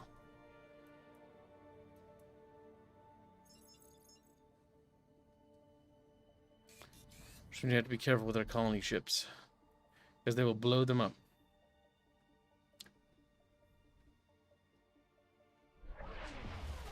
And he's got a bit more power in the area. Interesting. Alright, another citizen pop. Load them up. Okay, that's going to move them a lot faster. Orbital factories.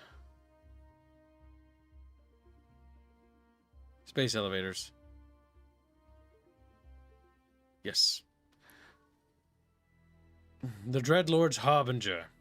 Our flagship has discovered an artifact suspected to be of Dreadlord origin.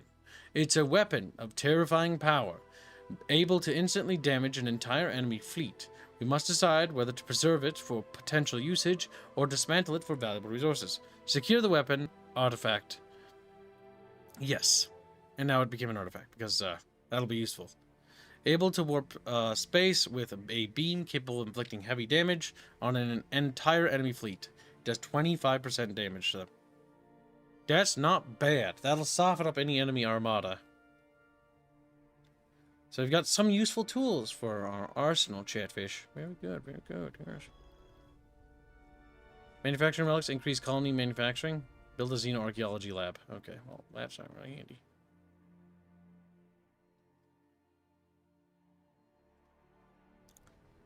Let's get those artifacts out there first. Ah, crap. They grabbed that planet with their fat little chubby fingers.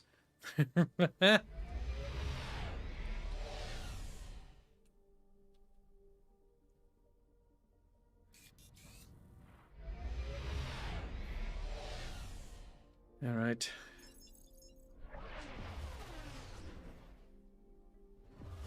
Okay. Oh, thulium. That is something we want to get our fat little fingers on as well. Oh no. Is this another civilization? Oh no, it's the chat. Nice. The portrait's off to the side. We're pleased to meet you, builders. Pleased to meet you. We have found a chatfish on Heinlein 1. Nice. Fans of Starship Troopers, I see. Criminy. Alright, let's see. Expanders. Okie dokie. We are in what we call a classical pickle. We are going to be hemmed in, I think, at this point. So we need to secure as many worlds as we can get our grubby little fingies on. This fleet needs to be sent. Fleet of 5, Bucket Fleet 2, over there to deal with the drones. The colony ship needs to nab that world there, of Zintrini. Then we need to nab that world there, which we're going to get. Now we need to lock down our area of control. Okay, military. Honestly, I want that expedited, and then we want a colony ship. After that.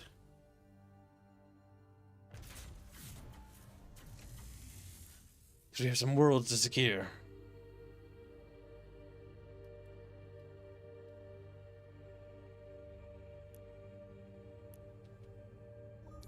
Oh boy, chat. Oh boy. Space elevators. There we go. Alright, Starbase modules. Will not produce modules. 0G, scaling tech apart. Starbase range +1. Don't really need that yet. Honestly, military techs aren't too bad. Orbital ship assembly, leading to battle cruiser doctrine. 10% capacity. Planetary mobilization. It's a bit far away, technologically speaking. Weapon systems are probably a bit better because it will just give us a general bonus to all our weapons. Is it better to be good at every weapon or to specialize? You kind of end up specializing depending on how your techs go, because you normally don't have a lot. So we're probably going to go for missile boats if I had to guess initially. Oh wow, they are liking us a lot more. The Chatfish Collective, which we have encountered, by the way. Chat, are you happy? It's a blob. I had Indio inspire most of the custom races we made after actual official races, so they're very thematic with the setting. Looks like a sponge. All right, let's see. Well, this is our potential ally, honestly. They like us a lot and are shifting to like us more. So we're going to have an advantage with dealing with them. We have Space Doctrine. Xeno Research. That's a tech we want. Starbase Modules? No. They're not going to want to give that one. Research Districts, we might be able to grab from them.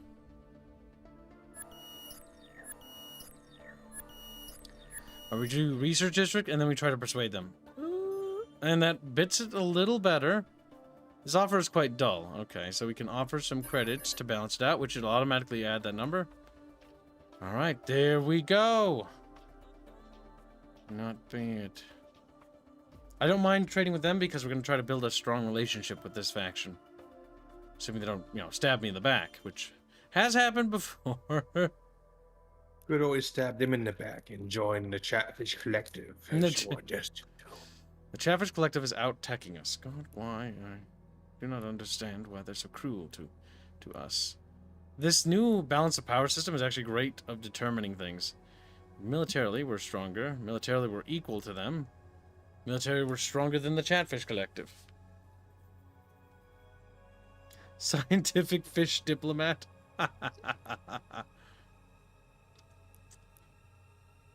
It's a catfish right there. So beautiful we are. Indeed. Okay. Thinky. We'll try being nice to the Chatfish. After all, we could sandwich the tree people if we bring them into our alignment. Let's see what they have, even technologically speaking. Now, the Chatfish do not trust us. So the reason why the tech is red is because they refuse to give that to us. Like that, they're not going to give up military techs.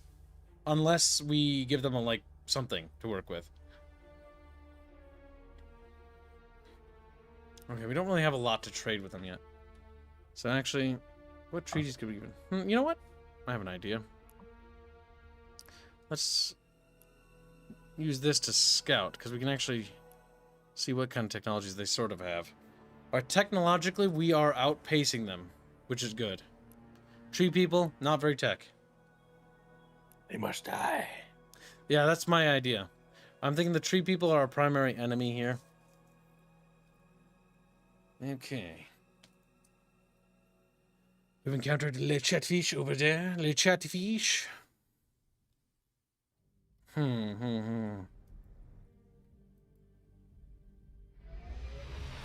That, I think, will be the extent of how far we're able to reach. We'll get scouts to go that far, though.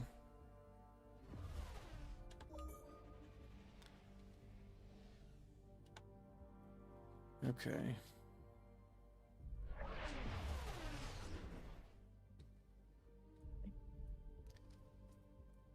Not bad, Chet. Not bad at all.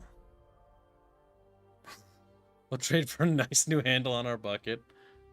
By the way, all art I made for this series is available in the channel assets of our Discord. You can go to the channel assets room. You gotta scroll up a bit. It's a little old. But you can use it. And if you have custom Chatfish, or you want to use fan art from our fan art section, you can feel free to use that as well for the Chatfish pops. I released all the art. I'll see if I can find it and post it in Bickering discussions. Yep, because I have the official race cover art there. The channel logo is at the very top if they want that. Like, you can, literally everything I've made here, like, I've released all the art for it. So it's for free as part of the promotion for the game, so you can try it yourself. You can make your very own Chatfish race. Just like, wow, Kibbs, you're so cool. Yeah, I am, aren't I? Tell me how amazing I am. I'm the infallible YouTuber. Alright, so weapon systems. Planetology technology. Orbital man. Can't take myself seriously. Ooh, missile technologies. Yes. A new event. The Baratok refugees have fled into our borders. Refugees? What the heck? And requested asylum. They claim they have been the victims of economic oppression that made them little more than slaves. The Baratok have demanded their return.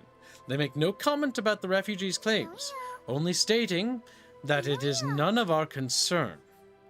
We can grant the refugees asylum, which will give us cultural willingness towards pacifism by 3, which is pretty good, and we'll gain a new colony ship, which is also really good. With, I guess, we can get the bear attack pops. Bear attack, each race has, I think, unique traits, if I remember right. I'm not 100% certain. So there might be a benefit for getting some bear attack pops as part of our empire. Return the refugees to the bear attack, which will give us bonus relations with them, traditionalism, awareness, for 27 turns, or -1 and stay out of it with the bear attack for 50 months. Alright, chat, you get to decide. This is going to be a Chatfish decision. Grant them asylum.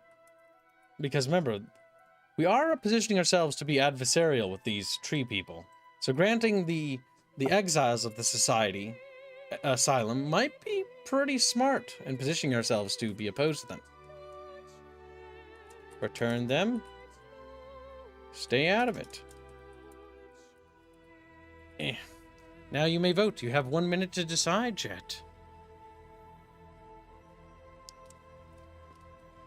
Need to wait for the. Wow, returning them, Roll chat. to move. What the hell? When we could take them Teen for Middles. Teen Middles has donated £2. In the words of Chatfish, Kib wrong and perspires. And perspires. Perspires. Look at it. Oh my god, come here. Seriously, don't pronounce perspires. The chat are voting. They're deciding. See, granting them No, asylum has I a said lot of correctly. bonuses because it gives us a colony ship with a free pop, and it gives us the bear attack pop for free. It was perspire, according to Google. Chat's like, I don't like tree people. It's a little bit racist. Do not trust the trees. The pineapples deceive you. They are more spiky than they are fruity. I heard they're more bark than bite. right in the organs.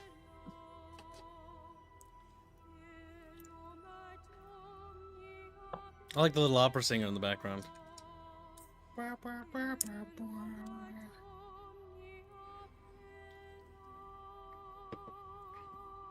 Alright, chat, we're calling the vote. Let us see what the Council of the Builders have elected to decide. The grant them asylum at 62% wins the vote, with following in second place, return them for 27% of the population of the bucket, and 10% wanted to stay out of it.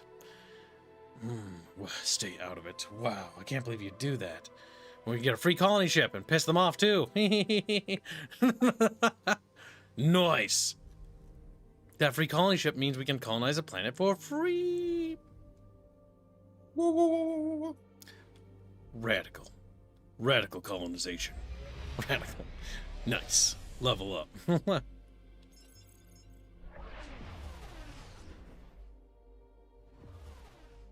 Life is a beach.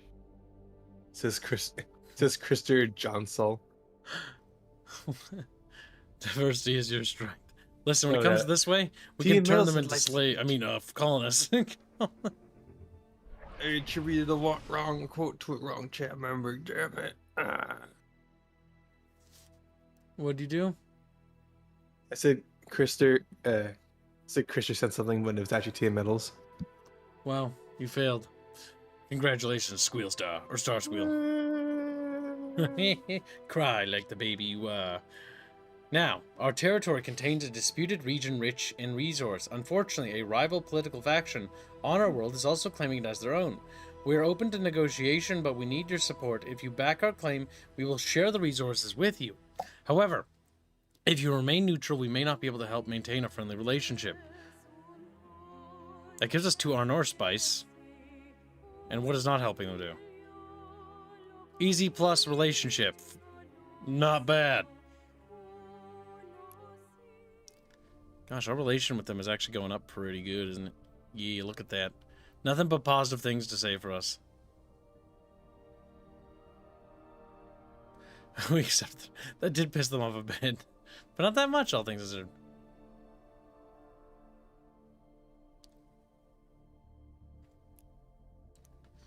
Alright. Not too shabby chatty patty. We do want to... Yasmina says, if you let the refugees in, they'll put down roots and never leave. Because they're... Oh, my Orions! They'll put down roots and never leave. That's terrible. Alright, beat him. Beat him with love and compassion. That's what you get for being so silly. Alright. That'll give us a bonus to research? Yes. And we got a new technology.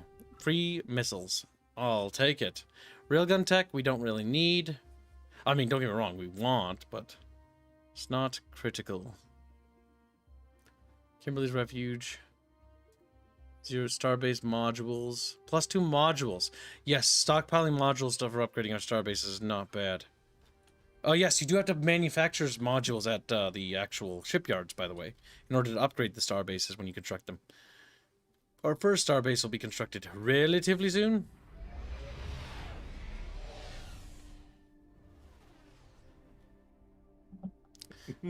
There we go. And we want, I think, a mining one. Build a mining starbase to harvest the nearby resources. So construct a mining starbase. Construct starbase. Beep, beep. Our miners have returned with rocky debris laced with telltale flicker of silvery gold. Durantium, more dense and resilient than anything we've seen before. A steady supply will surely lead to breakthroughs in chip design. This is a useful resource to have secured, Jet. Welcome to the stream, Splunkjamma, and I hope your eye's doing well. Oh, take it easy with your eyes. Maybe just... Listen to the stream, maybe. Yeah, listen. Just lay back and close your little eyes. Because don't strain them. Straining your eyes isn't going to be good, by the way. It's okay to just take a nap. Listen to an audiobook or listen to the stream. Your health is more important. First starbase constructed. Our people have built permanent structures in space before, but nothing like this. This starbase is an extension of our very civilization. Everything we do, everything we are, can be found here. From it, we will surely extend our civilization even further. Just like, wow, into space. I like how it looks nothing like the picture. Because it's a different, like, template. Alright, we have a mining starbase. We can build mining drones, which will give us a bonus to mining. Easy peasy upgrade. Now, we don't have a lot of upgrade text for these, but starbases you can build up and customize a lot more. But that's all we have. So it's a mining starbase. Pretty easy peasy. That will also extend our influence into the galaxy as well. Wow. Star. El Stardo Beso. Very small solar systems, though. Oh, these?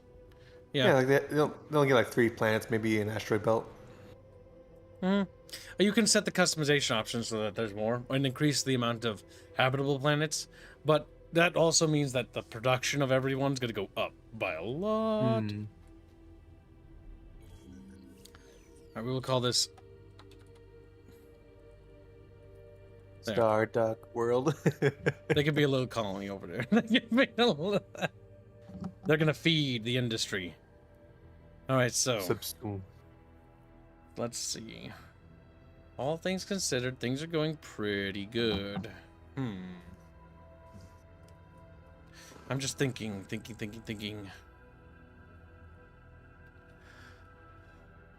All right, I think this world needs a governor. And the reason... Oh, God, I cannot afford one. Looking at the costs, they're so expensive. Oops, wrong button. All right, what we can do here, though, is we can predict. Not the word I'm looking for. This button, build this. Space elevator, which will increase minerals and increase production. Orbital building, which will increase technology. Maybe that's good. But that is 100 credits. It's all of our money. We're not making a whole lot. Oh, decisions. It pains me so, Chad. It pains me so. We'll build the space elevator because it's a little cheaper. And it's going to just help us build stuff faster. Because look at that. The build times are going down across the board. Most things take 2 turns. We can pump out ships pretty quick. You get it down to 1. I think so. Heck yeah, we're tiny, but we are mighty. Meanwhile, Stardock's like, gosh darn it, wish I was the core world. Gosh darn it. What's this? Embark on a journey through the stars as we unveil the top 5 civilizations with the most colonized worlds, showcasing their impressive expansion efforts and the diverse array of celestial territories under their dominion. Telluritus is at the top.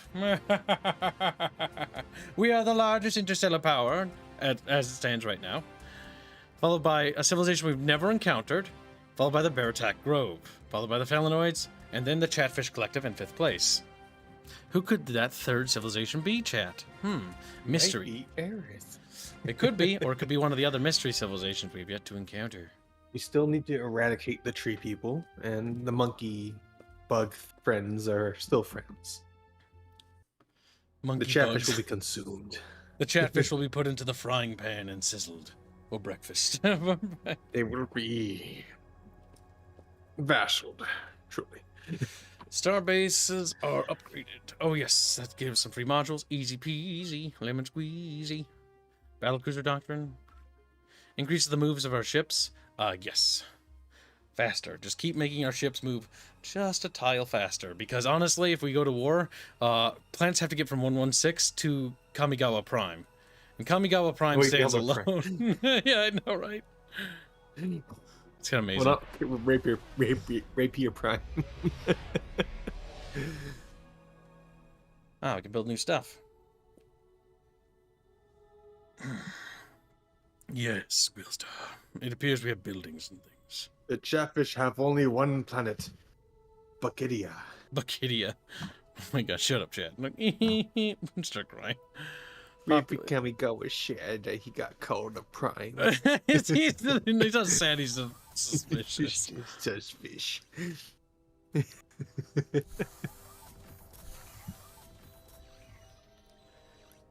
Cue those districts. I apologize for my grandpa dying.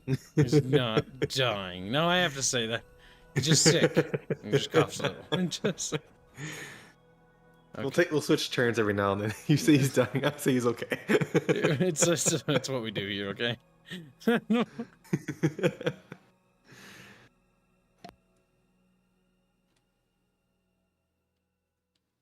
Okay, honestly, we've explored that. We need to check the edge down here. Oh my gosh, there's just no stars here. This is like a huge dead space, which means that there's potentially a lot of actual stuff floating out there. Oh my god. Where there's it's just dead space. Oh my god, that's come here, it all takes place over there.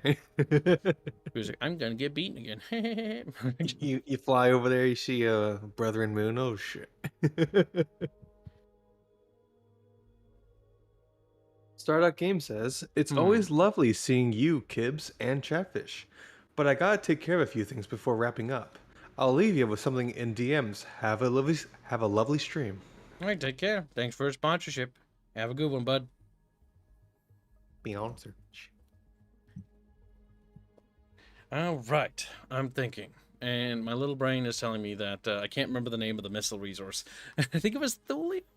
Oh, wait, no, did we just look at that? Damn it! That's for kinetic weapons?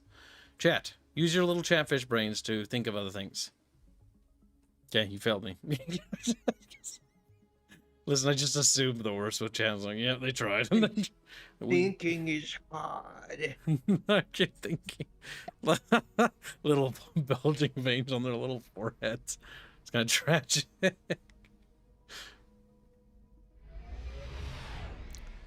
Right. This resource is build a xenoarchaeology module on any nearby starbase to study this precursor. Communication starbase and dedicates extending our cultural influence and assets.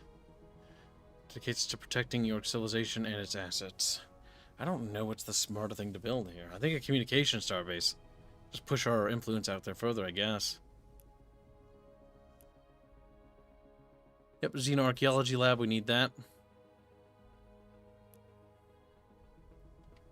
Then we'll start getting that manufacturing resource from that relic over there. I assume.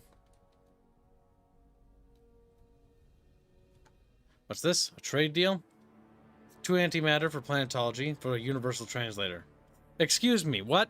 How are we talking? Like, we actually have no idea. Yeah.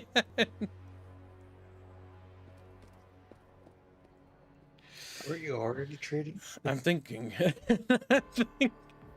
I mean, I'll take planetology.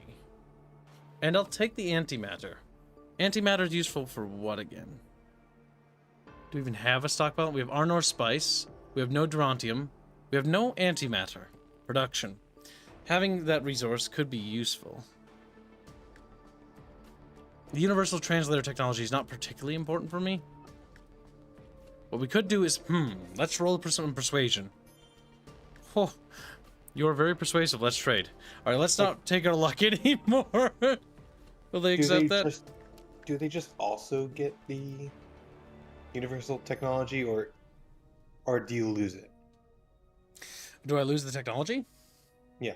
Or do you just get it in return? No, we're trading technology. So it's like, okay, hey, we've discovered how to make, universal an apple pie. Here's the recipe. Okay. We already know how to do apple pies, but now they have the recipe to make apple pies. For some reason, I thought you were losing technology here.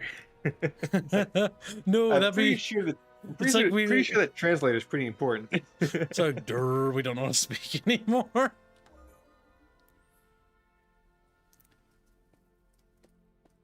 All right, this isn't going too badly. In fact, it's going pretty well, all things considered.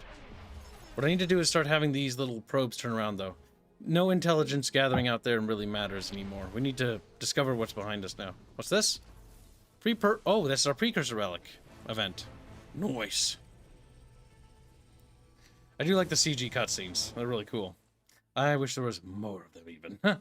The scanner readings are inconclusive, but one thing is for certain. This object is old. As our probes maneuver around this strange device, it becomes clear that the beings who made this were vastly more powerful and experienced than we are. Words hard. It's a privilege to even gaze upon their work. All right, good. Yes. Oh, new technology. Nice. Now we move a little faster. Orbital scanners, precursor archaeology. What's this? Allows us to gain more benefits from precursor relics and related technologies we encounter. Orbital precursor nanites. Ancient Studies Center. That could be useful because that precursor relic is useful, maybe? But let's go with the military advisor's recommendation. Actually, it's not the military advisor. Our research basic advisor's like, yeah, no, we need armor. It's probably both of them, honestly. Making our ships a little bit tougher is not a bad idea. New event. One of our esteemed generals has dared to stage a coup against me. We have successfully thwarted his treacherous plans, but he has managed to evade our forces and has taken refuge on your homeworld. How did he slip in past the guards? It is of the utmost importance that you cooperate in delivering this traitor back to us. We will find and deliver the traitor. +1 relation for 50 turns? Yes. Again, we want to be friends with them. They do give us events that help boost our friendship, which is good. Question is how it got to your world. He probably snuck or smuggled his way on. So now we have to send out, like, search teams to go get him. That's what I think the narrative is. Because in this game, we're mostly, like, role-playing as the leader. So it's like, okay, as the leader of this empire, it's like, yes, we're going to have people take care of it. And now we've assigned people to take care of it by choosing that event. And so our subordinates will take care of it. Be kind of weird if we had to go do it. Get out of the Oval Office, like, all right, gotta go find him. All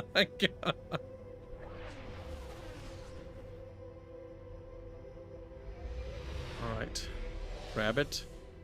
I'm scared. I'm scared. I'm scared because shipyard is building.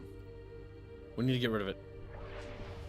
Oh, what's our attack? Oh, it's 4. No, we're not strong enough technologically to deal with these yet. If I could just colonize that world and run away, that's fine. Because that's my only goal. And then I want to grab that thulium deposit over there. Another event, the TS Cosmic Goal Survey Report. That's our flagship doing surveys. Our flagship has stumbled across a curious sight. A drifting precursor cargo container. An intense sense of excitement fills the bridge as we approach. Initial scans indicate the container houses an advanced particle beam that is remarkably small, even if not particularly powerful. The component is filled with a high concentration of promethium. Send the component to our shipyards. This component will be available for our next flagship design. The engineers are already brimming with ideas. Interesting. Extract the promethium. We could always use more of it. We don't have promethium as a resource, and that does give us 3. Sell it on the Galactic market. In hard credits we trust. Oh, that's guaranteeable. Economically, that would be a nice boon to our empire. 600 credits is good, considering we're sitting at 78. Alright, it's an indecisive decision, chat. It's time for the Bucket Council to have some influence again. Send it to the shipyards. Bucket. From extract it. Oh, for Promethean, probably want to write that, because Chatfish, you know, don't read. What is book? Right, chat. We must decide. The council must convene. What shall we do? How shall we proceed? It's like, this is a very ponderous decision. Also, take care, Noigling. Noigling.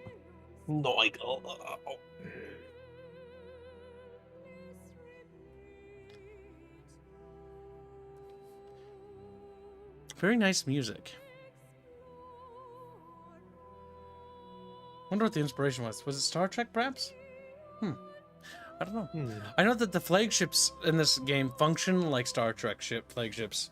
As in, they sort of do a similar role, where they're always the flagships, like the Enterprise, is always on the frontier exploring things. Pioneering.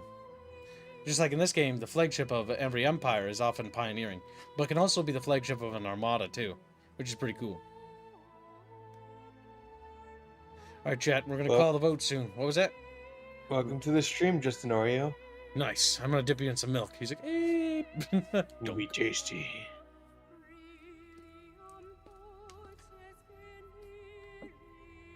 Sounds very noir? Or near? The I and O are far away. Yeah, or the E and O are pretty far away on the keyboard. Would it be noir? Noir? It sound noir to me. Yeah, I don't really think detective noir either. Alright, chat, the vote is being called. Let us see what the Chatfish have elected. The Chatfish Council has decided to send it to the shipyards for our future flagship construction. 40% wanted the Promethean out of it, and only 14% wanted to sell it for credits on the market. So we'll send it to the shipyard. There we go. Justin Oreo says, it's okay. Dump me in milk and eat me. It's what I desire. Oh my god. He's like, oh. You want to be Vorge. That's kind of weird, bro. That's kind of... The hexes must turn purple, chat. I demand they turn purple. What are you? You're a constructor. Yes, of course, of course. How could I not seen it before? Alright, thulium, durantium, urmamium. I got him. Just getting up. Funny, Kevin. I think it's hilarious.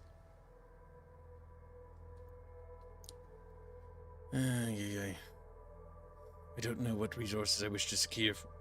Honestly, getting that thulium so the AI doesn't move for it, because if it's a point of interest, the AI's fat little butt is going to waddle over there.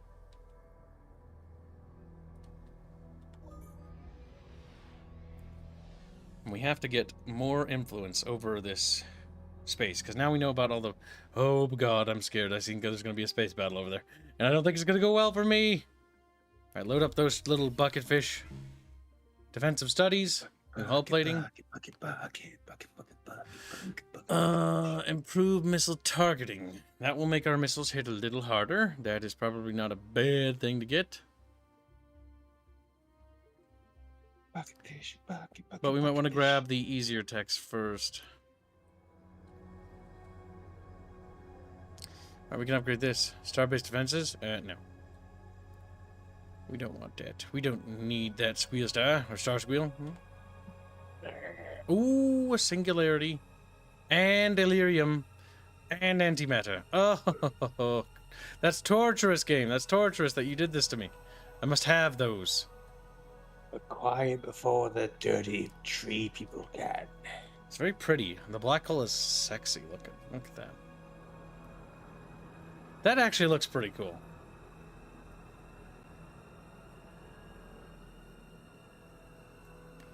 Hurts my eyes though. Ah, hurts. We're bright. What's this? Another colony ship? Perhaps, chat? Perhaps?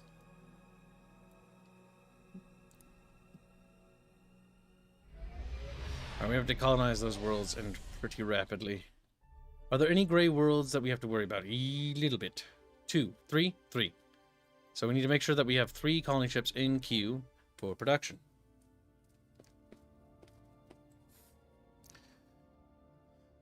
Colony ship, colony ship, colony ship, colony ship.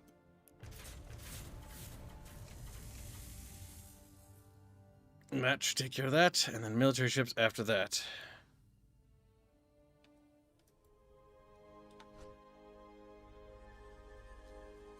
Our probe has discovered quite a bit. What is this? A dust cloud. Interesting. Ah, multiple antimatter resources there. Interesting. A lot of nebula activity over there, too. Fascinating. Fascinating, chat. Ah, new planet.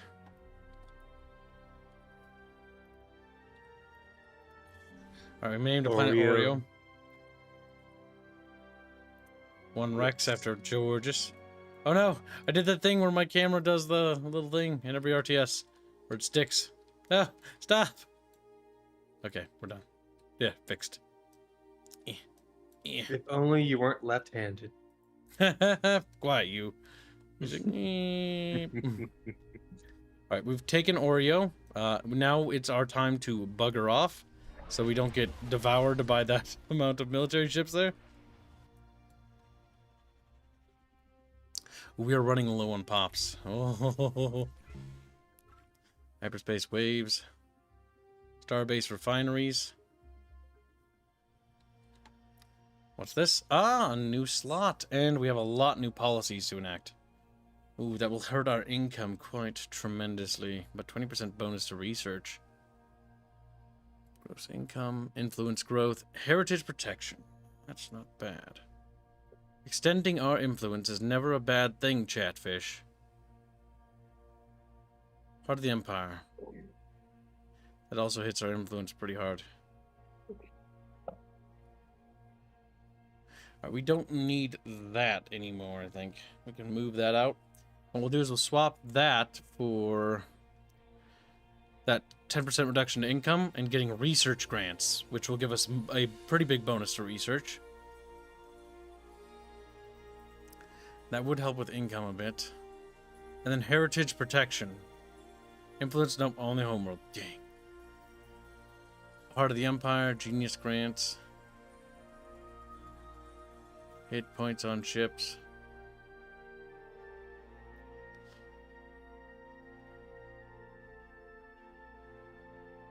Oh, no, that gives us 10% more income. Derp. Okay, no, we want to keep that too. We'll just grab research grants as well. That's going to eat our income a bit. But that's pretty good. Okay, okay.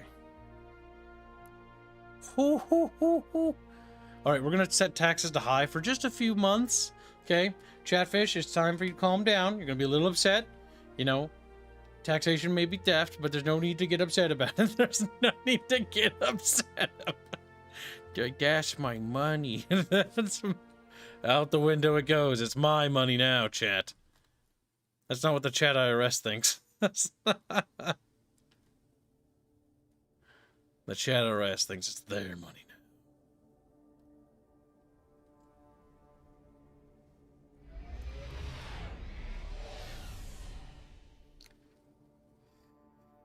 All right, chat.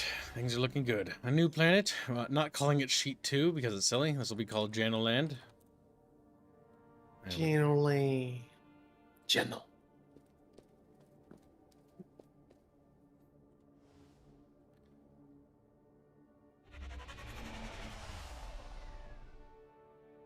Okay, now we'll have him sort of kite along the edge of the map. Like that. And that should explore anything back there. So we can see if there's any jump points. Because, remember, subspace streams, or I think that's what they're called, connect bubbles like this to other little bubbles in the galaxy. So that's how we know. Alright, not too shabby, chat. Now, our little scouty scout will check around down here, I guess. No, that's not actually a star. I was like, what? That's a star over there?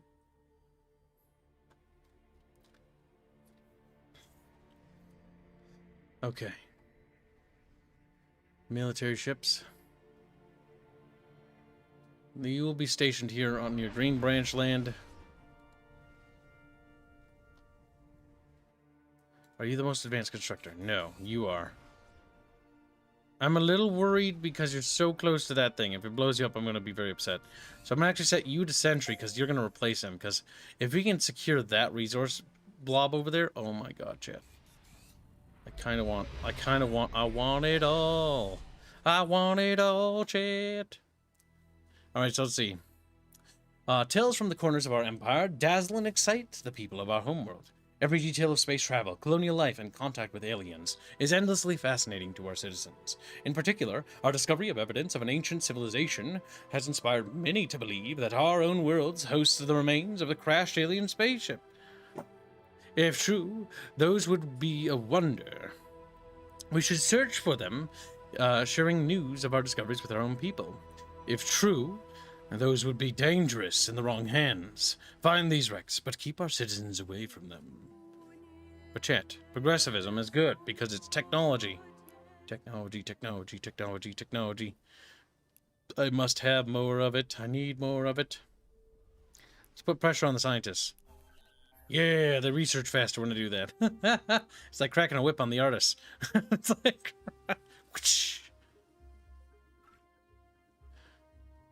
Interstellar collectors? I have no idea what the heck that is, or what that even means. This leads to extreme colonization. There are no worlds that require extreme colonization, but having the technology or getting closer to it is not a bad thing. Oh my god, I forgot that they look like that. They want exotic world colonization? And xeno-manufacturing. In exchange for a lot of military tech and open borders. No. No, I don't think so. I don't think so. I have military technologies, and trading those is a bit foolish. I don't think so, little chatfish. They want my military weapons. Oberon is controlled by another neutral minor power.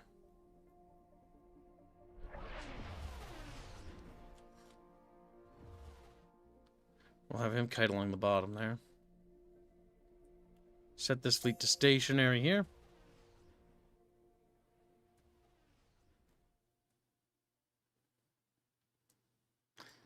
Alright, chat. It looks like things are situating quite nicely. I'm running out of pops on my homeworld, though. As everyone's getting sucked out of it.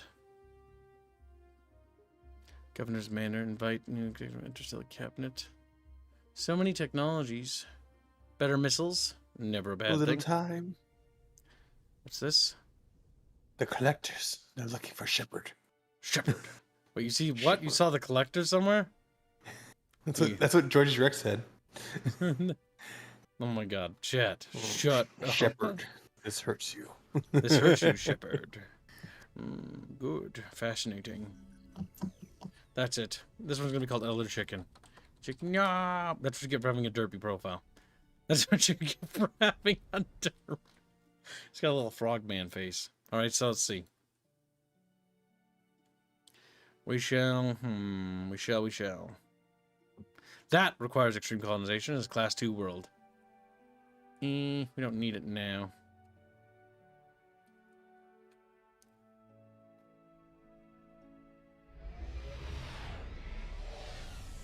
We need one more colony ship, and then we'll have the last of those worlds taken care of.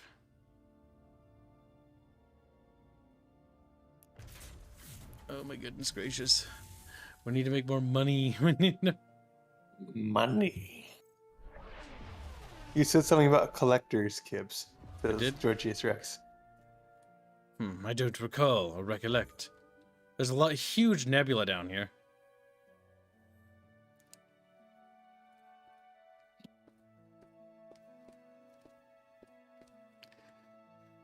My God, Chet, our little bubbles grow stronger. They have never been bubblier.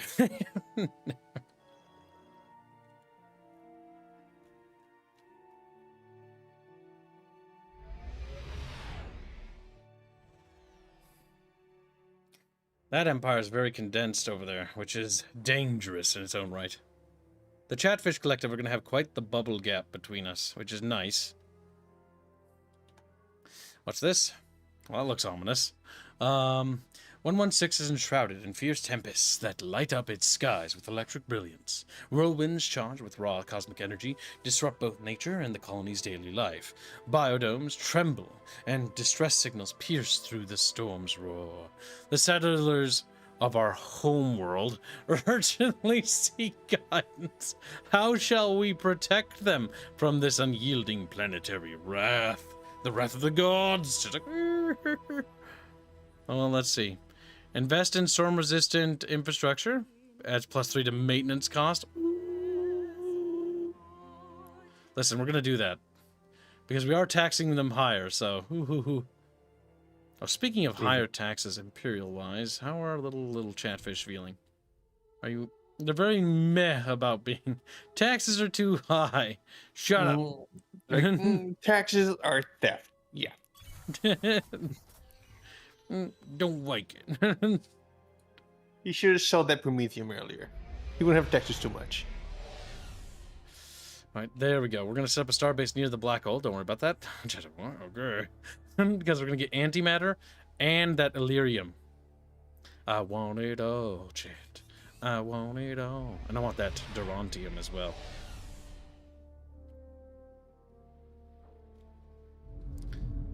Very good, Chet. Very good.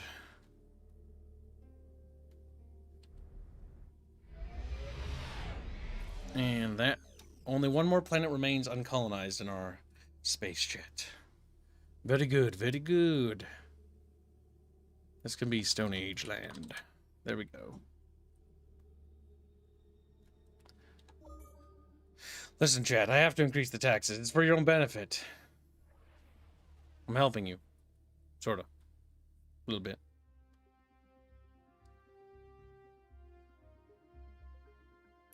Taking one of the entertainers off the planet. That's the last one, I think.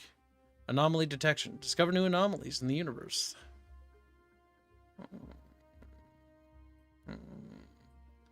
It is quick to research, but I don't know if we need it. Orbital assembly, 10% capacity. To what? What to what? I don't know what that means. Orbital assembly, orbital manufacturing, starbase comm stacks, diplomacy. Non-aggression packs would be nice. Leadership recruiting, tax exemptions, invite leaders. Diplomacy, extreme colonization.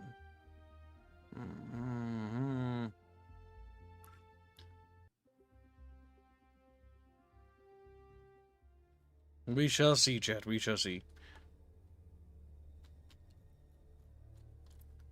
Right, Right, so technically there's one other world we can colonize, but we just don't have extreme colonization, so we can't grab that yet. But that world here we can colonize real quick. 1163. I don't think so, Chet. This will be called Florio. Burrito, burrito.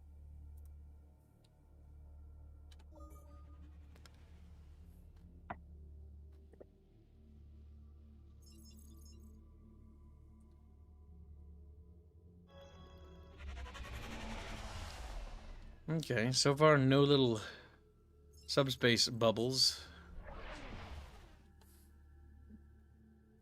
Okay, that gets all 3 resources. That is pretty good. First Illyrium mine. An unnatural glow fills the mining ship as it draws the first batch of mysterious substance, Illyrium. It is a material that seems to amplify high-energy systems. It will be vital for high-energy beam weapons and certain domestic applications. Okay. Not bad. Let's get the mining drones, because that'll boost our mining capabilities. The Felinoids advance are suffering an economic setback, Celeste Flare. Oh no! Would you be willing to give us 70 credits to help us out? Of course. Listen, we have to butter them up a little bit, okay, chat? It's part of our plan, our master strategy. Artifacts are powerful relics. Okay, that's just required flagship. We want that Durantium, chat. Feed it. Feed it to me.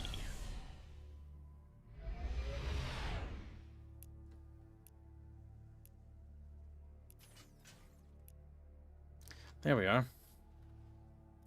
Not too shabby. Alright, that secures more resources. Good, chat, very good. But we need more.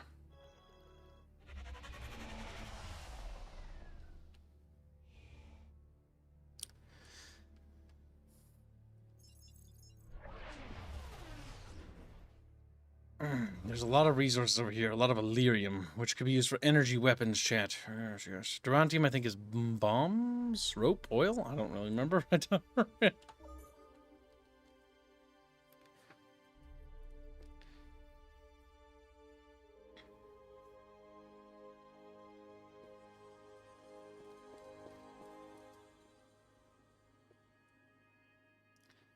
We do need to get our military growing bigger, though, soon.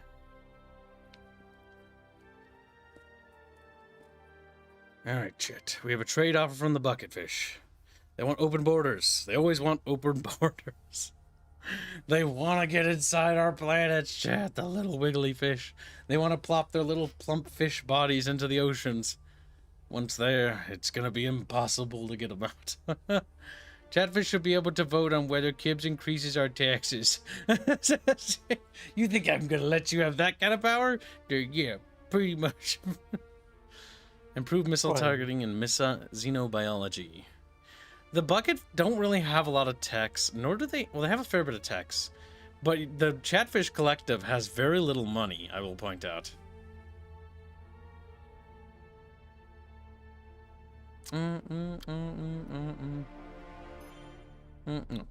Agree with that. Oh. Hurt my feelings after persuading me, you fucking asshole. You fucking asshole. We failed our persuasion roll, gosh darn it. As we do so often.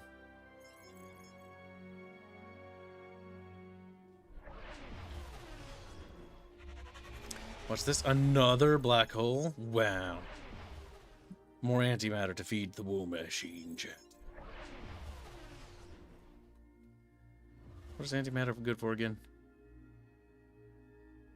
Ah, missiles. Nice. Yes. Us securing that... scroll the wheel. I'm going to throw you out the window. We're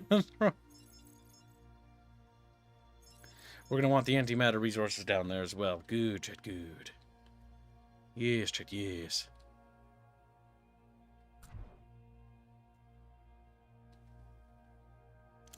Can we sign a governor yet? No.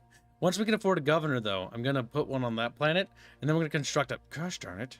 Actually, you know what? It doesn't hurt to save. Then we're going to assign a, what do you call it? A bucketfish.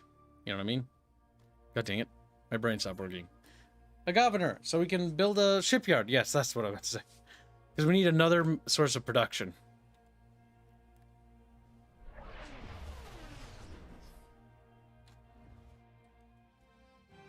Now, what's this? Cosmic Census. Get an exclusive look at the results of the latest galactic consensus revealing the top 5 most populous civilizations in the cosmos, and offering a fascinating glimpse into the diverse and thriving communities in our cosmos. The unknown civilization 6, Telluritus, civilization 3 and 7, and the Beartac Grove. Well, it's good to know that we're the most populous civilization of the 4 in our sector. You seem to be doing the best overall. I think it helped because we rushed down a lot of these resources. Now, the real trick is if we get into a protracted war.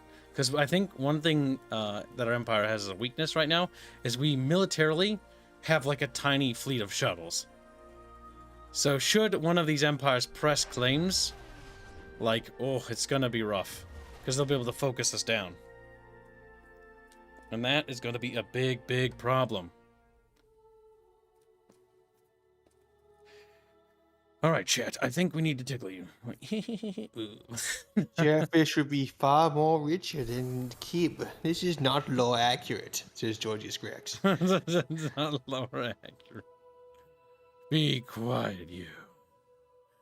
Influence grows plus 5%. None of these structures are particularly useful. Let's get that research going. We're gonna get a new top. Ooh, they're a little sad about the whole coerced colonization thing.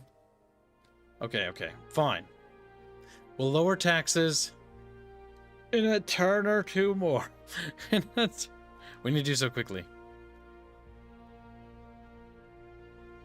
Wait, what? This world feeds into us? Why? Ugh. Ugly. A civilization of small creatures who live in the shadow. By the way, these are procedurally generated races. Who live in the shadow of the galaxy. They come from a ruined planet where they had to survive and adapt to the aftermath of a cataclysmic war. They also developed a knack for scavenging and repairing things, which led them to salvage and restore old technology and machinery. They use their skills and tools to make a living in the harsh and dangerous galaxy, offering their services as mechanics and engineers. They are known for the resourcefulness and loyalty, but also their paranoia and fear. This civilization, this minor civilization is in our sphere of influence, and is trading its resources output with us. Interesting. So if it's in our sphere of influence, oh my god, it's like Victoria. Oh, I like this game all of a sudden more. Anything that has spheres of influence is awesome. It's like, yes, you're a minor nation. You will be affected by my big, morbidly obese body, whether you like it or not. Like, suffer. That's something I always liked about Victoria, too. The idea of spheres. Yeah, it's perfect. Oh god, here he goes again. They have a lot more health than our fleet. A substantial amount. Let's back away from them.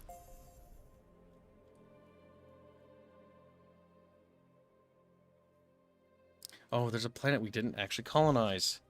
Timble 2.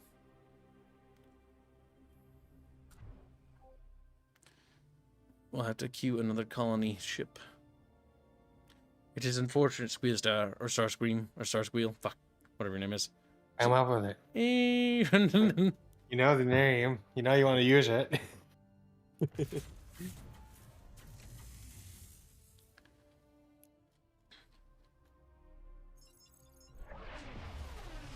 Only one piece of antimatter? What?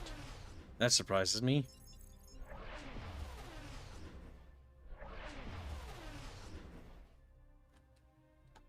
A trade deal? What do you want? Avenger missile system. I am very opposed to the idea of giving you technology. Like, a lot. Like, a lot. Can I can't produce a persuasion roll. Have a good night, Yano. Good night, Yano. Take care, buddy. Yano. I'm not... No, be mean to the plants, because they're stupid. I hate plant people. I hate plant people. My god, Jet. Your vitriol. Can't help being racist to plant people. Plant people. Plant people. They're plants. Okay, we've got a great deal of intelligence on our stuff, which is good. Research complete. Evasive tactics. Wow. Energy deflection theory. Basic shield technology.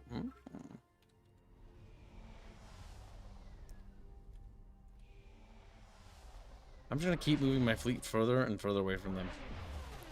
And hoping that they just go away from me. Alright, so let's see. There is more antimatter there that could be secured. However, that's really close within our zone of influence. What's these? Those are weak, relatively speaking. Our missile fleet might actually be able to take it. The bucket fleet. Oh god. Ooh. No, actually, they're somehow still stronger than our crappy bucket fleet. Our bucket fleet is just sad. Like, it's gonna get absolutely massacred. It's gonna get absolutely... Keep the bucket fleet over there for now, okay? Gosh darn it, we'll figure out what to do with them eventually.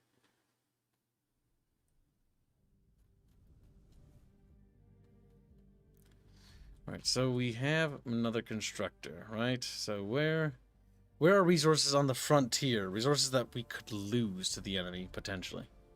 We don't secure them. It would be like here and here. We'll grab that Illyrium, that's Thulium that's nearby.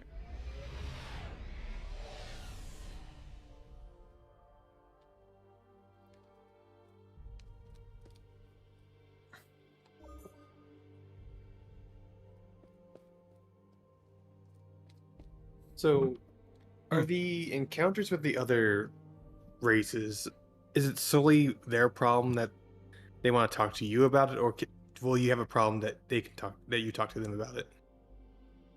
What? Like if you have a coup, and you're general of fleece to one of their worlds, can you actually talk to them about it, or is that just not happen at all? Is it just one-sided?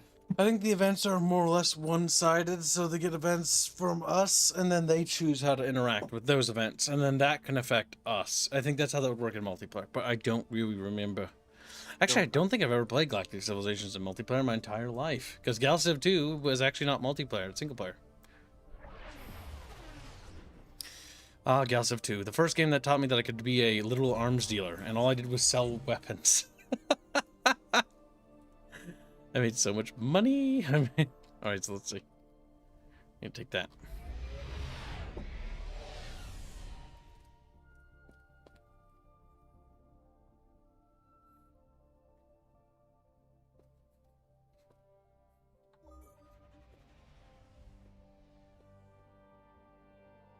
Alright, looks like we're doing a pretty good job.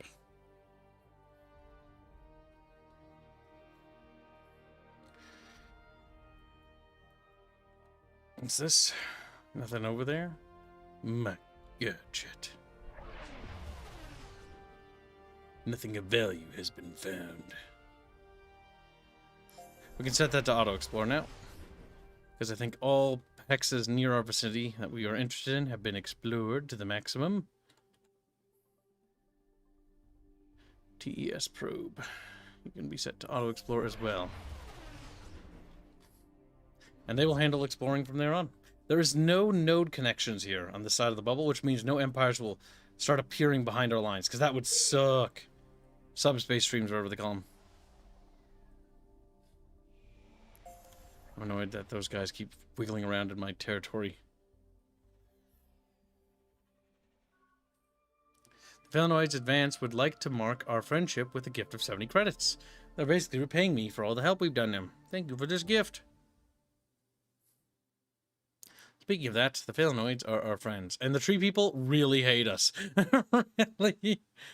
They're cool with us for now. Or our relations are cooling, which is not good, I mean. I don't think it's cool as in, like, cool.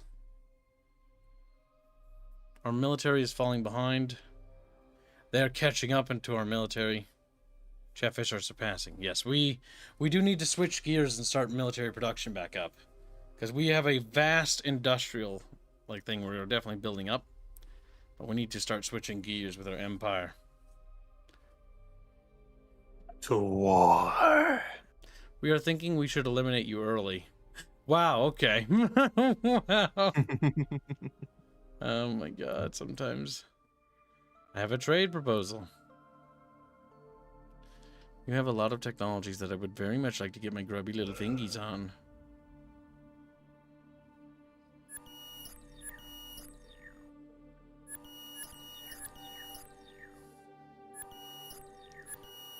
How much tech trading power do we actually have? Not that much. They want a tech trade IP. Planetary mobilization. Interesting. Oh wait, maybe.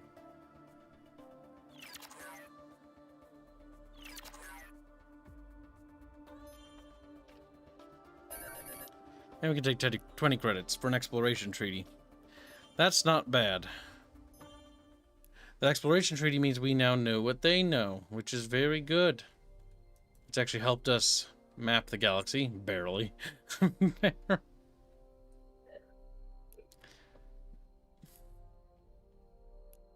Let's speak to the Chatfish. No, they don't really trust us that much.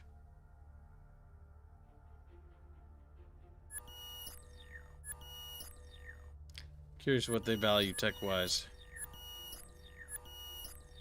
I don't think we'll do any tech trading for now. I think we're going to kind of hoard our techs.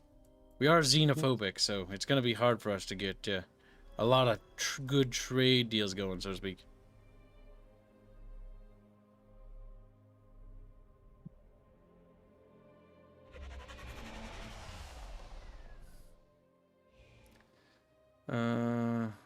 We can set the ship to auto survey, I think. Now that we've discovered so much.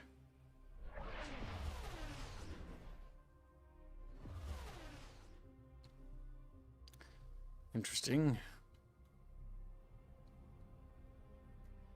That friggin' ship keeps moving closer. Fine, we'll set that fleet in defense.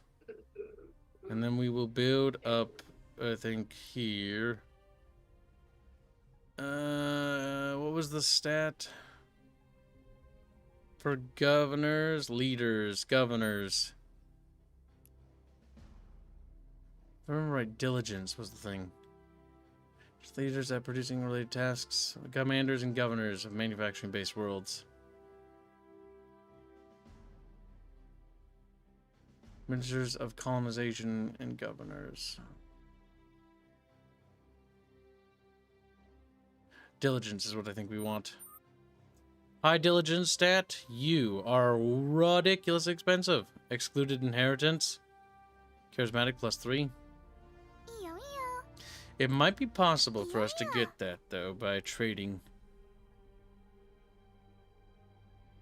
Space Monkey does say Empress Celeste should not steal Chatfish's money when alien neighbors fat, stinky, and rich. Thank you for your generous donation, good sir. Really appreciate it. I have Where a was the treat. donation? $1.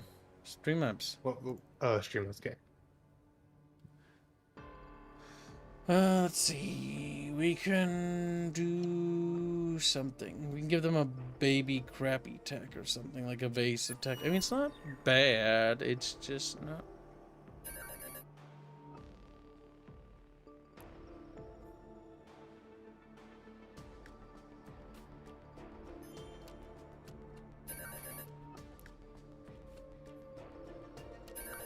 I feel like we could technically go higher. Can we get much higher? Maybe not. 450 credits isn't a bad deal. That's going to give us the money we need to get the leader we need. Which is going to make us a governor, which is going to help us increase our production. They're not very loyal, but they have an incredibly high diligence. Once rightful heir to a vast family fortune. Well, it's okay. You're a governor now. Congratulations. Thanks. Let's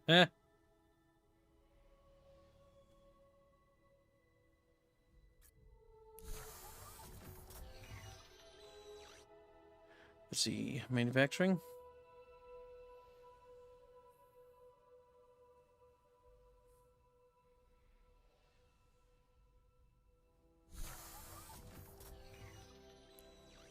Okie dokie.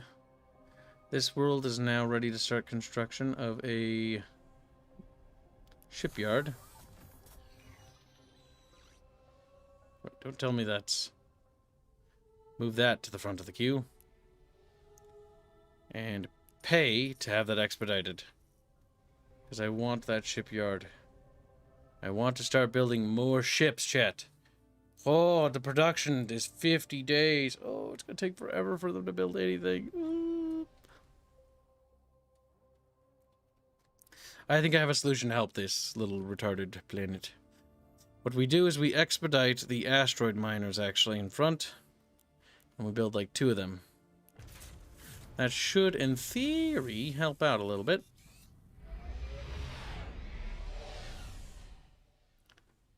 Turn this into a mining station.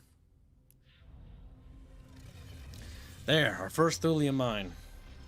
Thulium is not much to look at, and surprisingly dull in texture and color.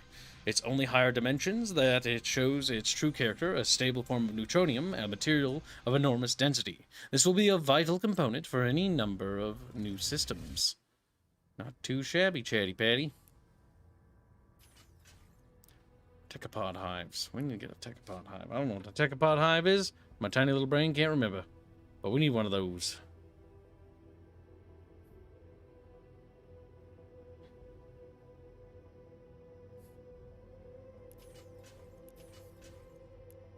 Build up our influence growth.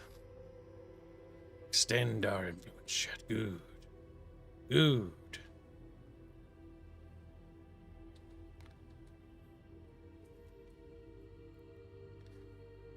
Or perhaps bad? Who knows? Mixed feelings, perhaps. Mayhaps, chat. Have a good night, Rapier.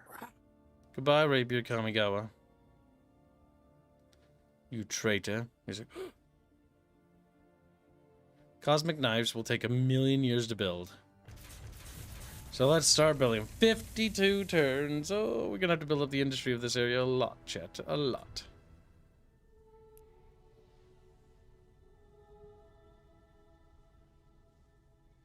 Population not changing. How do we affect population growth again? I do not remember.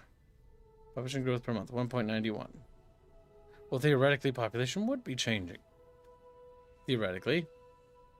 Right, chat? Perhaps, chat? Mm-hmm.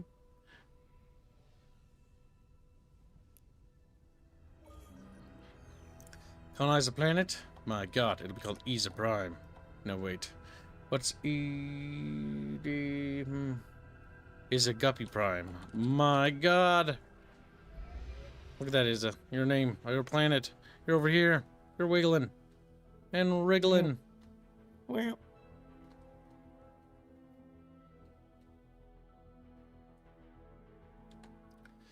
A blight has affected Green Branch Wild West. Your administrators warn that there won't be enough food for all your citizens. The wealthy have already begun stockpiling food, and the desperate have begun raiding those stockpiles. What are your orders? Share with the less fortunate? Distribute the goods to our leaders? We will need their strength to survive. Stage a war among our people? Let them turn on each other? My god. Give the goods to our leaders. They will need them to strength to survive. That will hurt the growth of the population. Deception check. 60% chance of nihilism. Cultural awareness. Increased to 8 plus 1 deception. Listen, a little bit of war never hurt nobody. Just like, oh, okay. The bucketfish. They're back again with their incessant desire for open borders.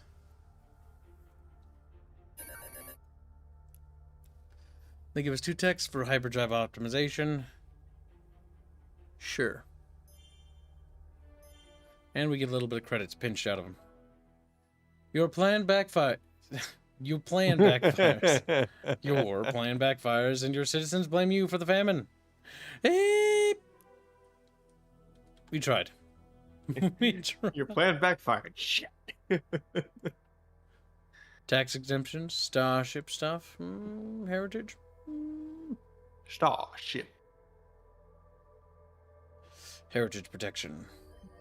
This will cause our empire to explode more. Now, it is time to reduce taxes back to medium, because our chatfish are very upset. Oh. Offer them more amenities and increase taxes further, yes. Make them suffer. Celeste, nice fingers. We've heard rumors that the Baratak Grove have built the eyes of the universe. Galactic achievement. My god, those bastardos. Armor defense theory. Better armor. That specific tech has been available for a good while now. It has. We've just been focusing on other technologies. Asteroid miner. Right, this green branchia, or whatever the hell you want to call it, is just not doing particularly well. They need a little bit of help, I think.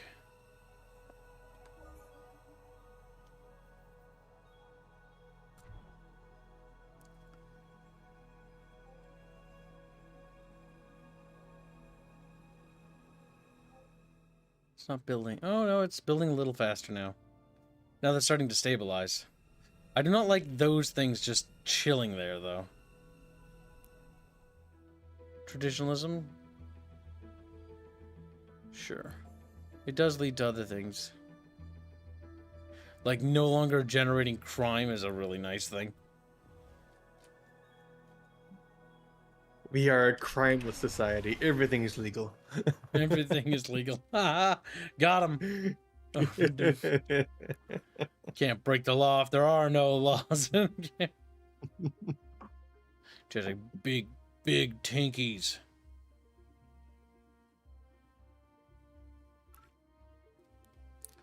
Improved armor sciences. Alright, another research district. Don't really have a wealthy planet. Well, the pops are replenishing here slowly but surely. A wealthy planet, yes. Unlike you plebeians. Fabulous. Truly despicable. Pause. Despicable bucketfish. What kind of executive orders we have? Searching for most talented. They didn't even have $5. My god. Squeal, star squeal.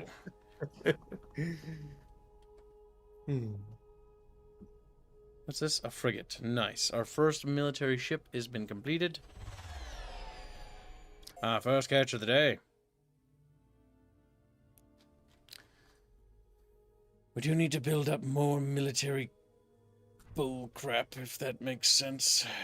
We need it badly. We need it now.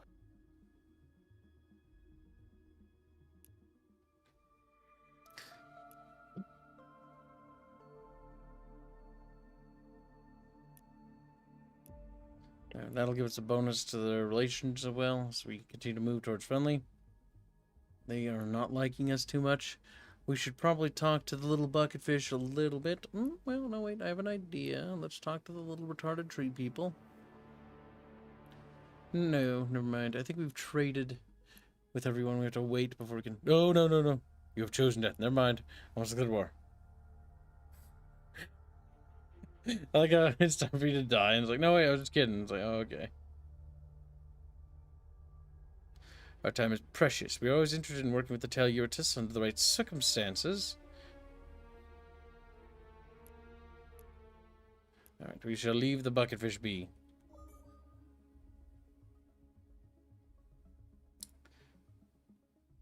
As we continue to build up. As we continue to exploit the world. The galaxy. Yes, of course. Set him to auto-explore. And the remaining secrets will be revealed, Chatfish. In due time. Oh my god. How much to build a colony ship here? How many pops do we even have on Green Branch? We have enough. How much to build a colony ship? Uplifted creation. Expander, colony ship. Primary it to the queue. Expediting it would cost too much money. I don't know why I didn't see that world there. That world. Oh, God. If we could nab that, I'd be greatly pleased, chat. Greatly pleased. We're going to move this fleet up to Kawigawa Prime so that it actually has a military fleet. It's this. Our flagship has detected an ancient cargo container drifting aimlessly in the void. This appears to be a relic from the Precursor Wars. My god. Inside we find a fully intact Arnonian drive system. A ship component that is remarkably small for its size. It could be attached to a ship to increase its speed. Alternatively, we could harvest a significant quantity of thulium or sell it. In this case, we want to sell it. Because we need that money. That money is going to give us the edge we need to buy the colony ship and expedite its production. Rushing the colony ship's production will help us secure that planet, and by extension, put Oberon into our sphere of influence, which is another high-tier world. That is going to be essential for extending our influence down there.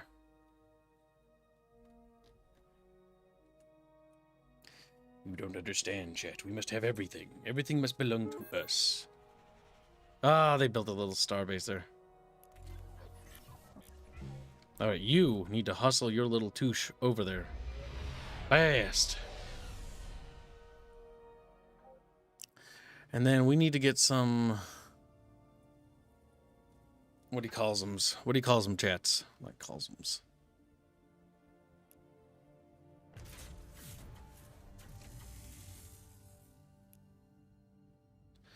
I don't think I can expedite that any faster, sadly. Wait, we'll let that asteroid miner complete, and then we're gonna get 3 more space stations.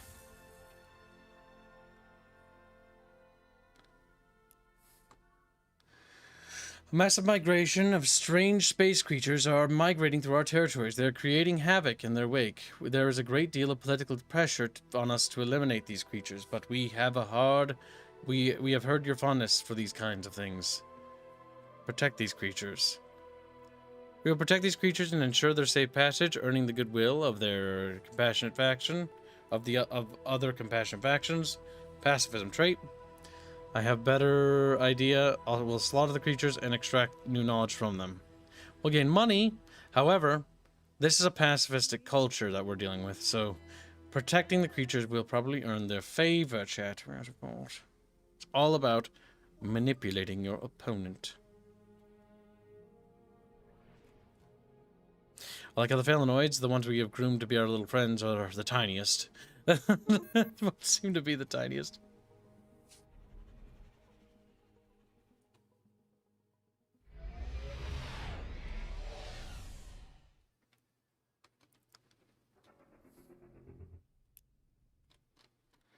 More asteroids, chat. Never enough asteroids.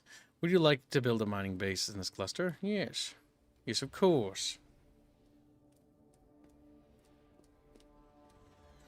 Now that is concerning. That is a huge... Interesting.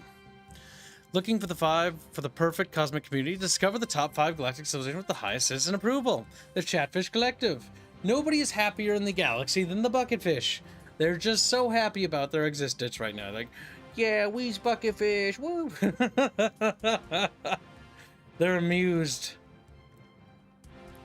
Okay, well, I hate Bucketfish. I think they need to die. I think we must exterminate them with prejudice and hatred. Yes, of course.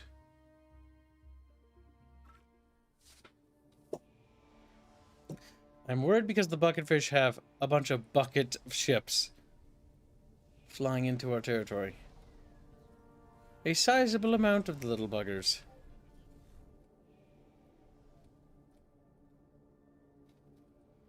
I'm not particularly appreciative of this fact.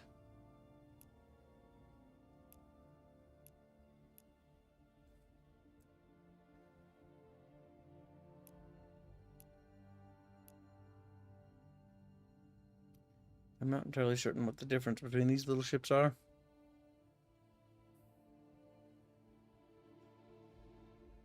Missile attack.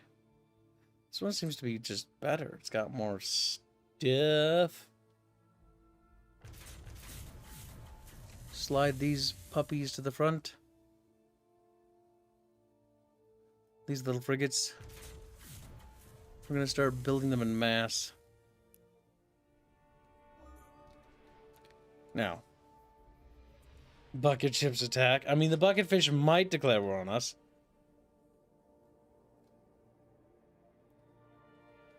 It would be an interesting turn of events, to say the absolute least. Alright, it looks like we're gonna get that planet before the bucketfish will. Thank God.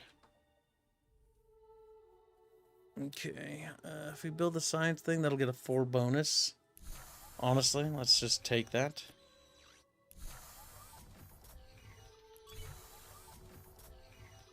That's not bad, chat. That's not bad at all.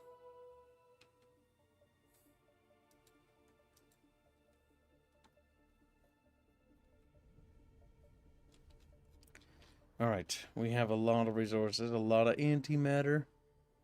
We're starting to harvest, which is good. But we need more. There's never enough antimatter, chat.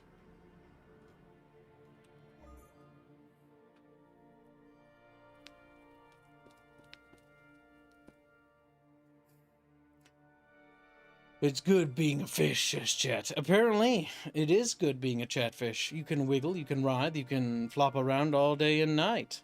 And it appears the entire world will be happy for it. Even the galaxy. Strange. Strange times we live in, chatfish. Let's push for that, so we get a bonus 2 research points, which is always good. Alright, Rapier Kamigawa has a military fleet. That's not bad. What, you wrapping up your school stuff, Squeal Star? Oh no, I needed to go feed my dogs, take out the trash. You're not allowed to do that. He's like, crap. But dogs need food. Not on my watch. Hunger They need the plague munchies. galaxy. Okay, these are just frigates. They're just exploring the ever-living crap out of our area. Let's see. Can we build another flagship? I don't know if we even have flagship options. Constructor. We have 2 constructors? That's weird. Siege ship, probe. Oh, by the way, you have fan art. If you haven't shown James's art already. We'll probably hold off for a little bit to minimize it. Oh yeah, not for this stream because it's a sponsored stream.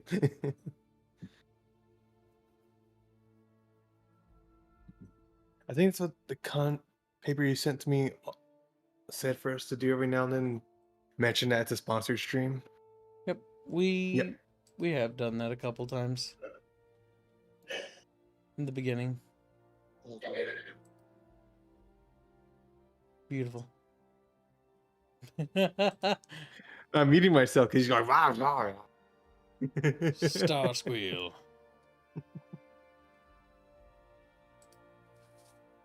Alright, let's see. Cosmic shield ship. Cosmic knife ship. I think this one's better because it has missile attack, which is another thing, as well as beam attack. Wait, what? Oh crap. Beam attack. We're building beam attack ships. I think my military advisors are fools for telling me to build those ships. Fools, I tell you.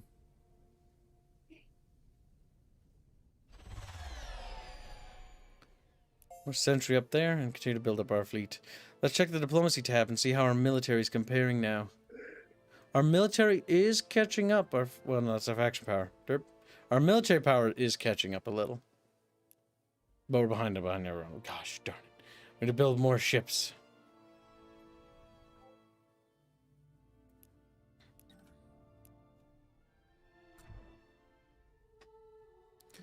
Alright, let's see.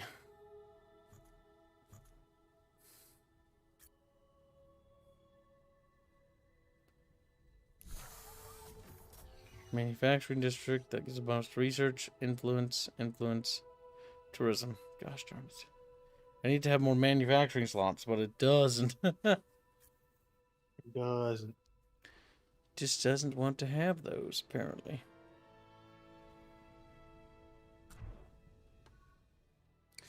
Your flagship arrives at the strange artifact. What it once did can only be unknown to the ancient precursors. However, within the depths of it is a container holding valuable antimatter. Your crew carefully remove the antimatter and put it into storage for later. Alright, let's see. What? Harvest the artifact. Well, we just gained an additional antimatter, which is never a bad thing, chat. Never. Except when it is. But never. And we managed to secure Uruk 3. Very good. My god. Draconis will have his own planet. And the far-off edges of the galaxy. Well, we'll ignore him. The world of the wrong. An increased period of solar activity has caused a species of previously dormant insects to suddenly begin swarming, greatly limiting activity on Draconis. Your scientists have developed a sonic screen which can kill the insects, but believe there may also be a way to expand the technology to rid the world of the swarm forever. What effects that will have on the ecosystem are as yet unknown. What are your orders, sir? Well, my orders are to exterminate them. Get the bug zappers! Murder all the bugs! Ah, ha, ha, ha, ha. That wasn't even a question. Let's see, the Felinoids are suffering an economic setback. Celeste Flare, would you be willing to give us 70 credits to help? Of course, may we continue to benefit. Yes, if it's about a pittance, of course. Ah, the Phalanx missiles are done. Ooh, yes, new hulls are available, new versions of ships for production, chatfishies.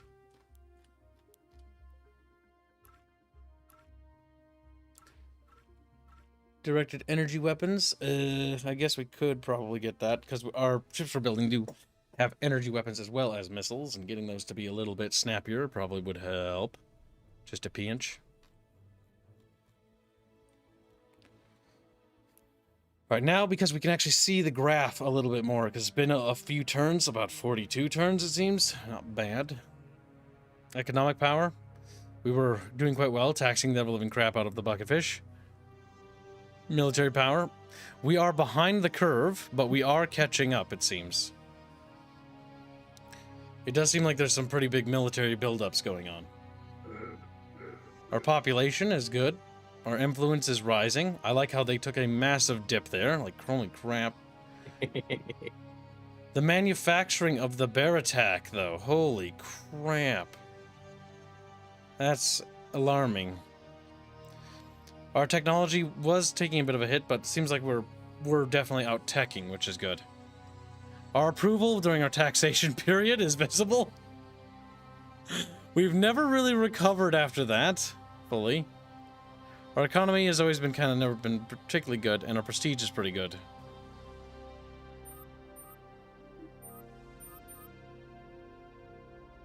Most powerful planet, 116. Most influential planet.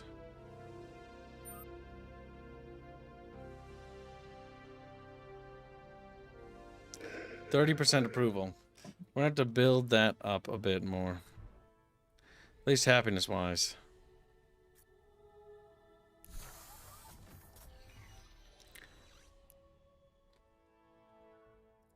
Our ambassador ship was destroyed while in orbit of your home planet. We believe your government is behind it. We demand reparations. Well, I certainly can't pay for it. Yes, we did. What are you going to do about it? Well, it's just going to be an 8-hit to relations. A very unlucky roll, to say the absolute least. Clearly, a bucketfish assassination, if I do declare, to frame the innocent Kib of sins not committed. Yes, of course.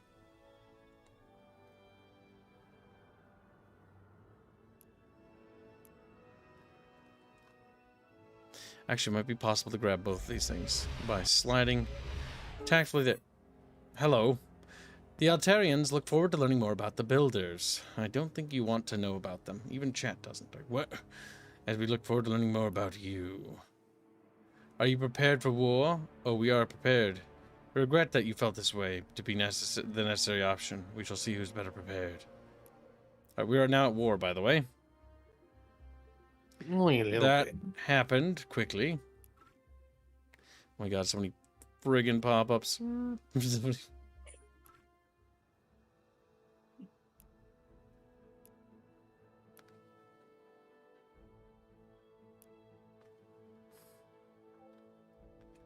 Well, that claims a little bit more resources for us.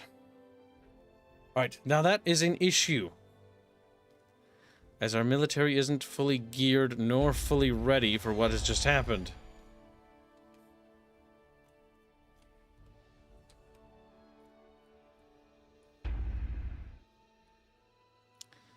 The construction of that starbase in my territory is not only egregious, but offensive on an affront.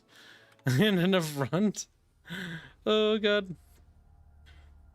Oh, for criminy crick. Like, no. I'm not giving you those technologies. Bucketfish like, we want missiles. We want... Alright, Chatfish, we're at war with the tree folk.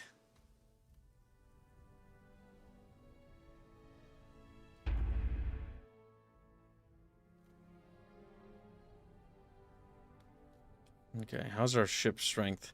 It's not particularly high, that's the issue. If I check, our military power is... We're on equal footing, our balance of power. We just need to keep our manufacturing military, like, going, and we need to focus primarily on military techs rapidly. Photonic alignment, beam attack, weapons increase. Yes, because the ships we are currently primarily building have beam and missile-based weapons, I believe. Missiles and beams. Yes, the Cosmic Shield Mark IV has a missile weapon and a beam system.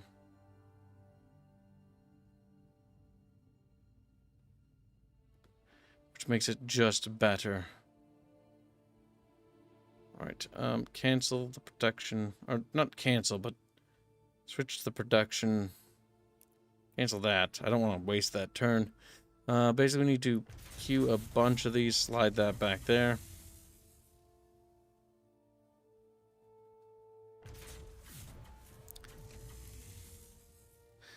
Alright.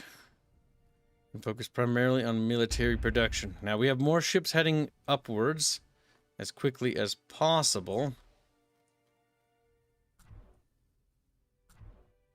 Once our influence covers that planet, that influence will give that manufacturing bonus to this planet here, which desperately needs it. We're going to send a military ship up to the north here to help with Starbase's defense.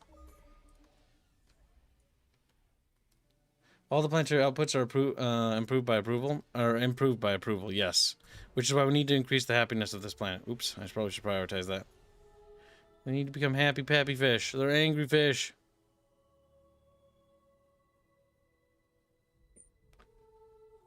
Was dangerously low, which is reducing the colony's efficiency, vulnerable to foreign influence and approval buildings. Starbase, yes, okay.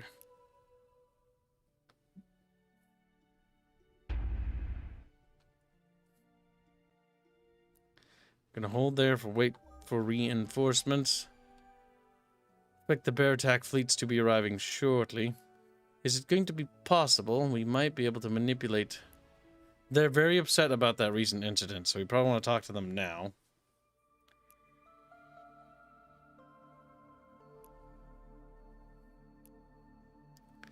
We all have a lot of technology, which is good.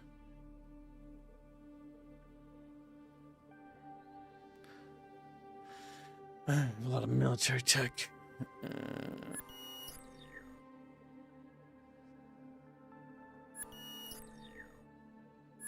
A lot of culture techs.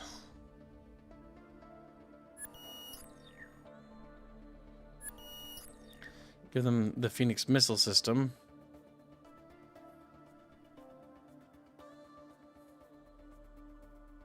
Railguns aren't particularly important. Colony invasion ships, like, we do probably want those at some point. Aggregates transport MO. Yeah, no, planetary invasion tech we're going to research on our own.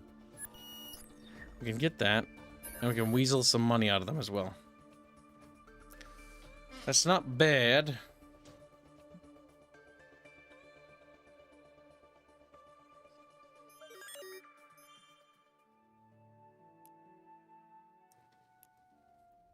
I have a trade proposal for you. Bucketfish. Like, whoa.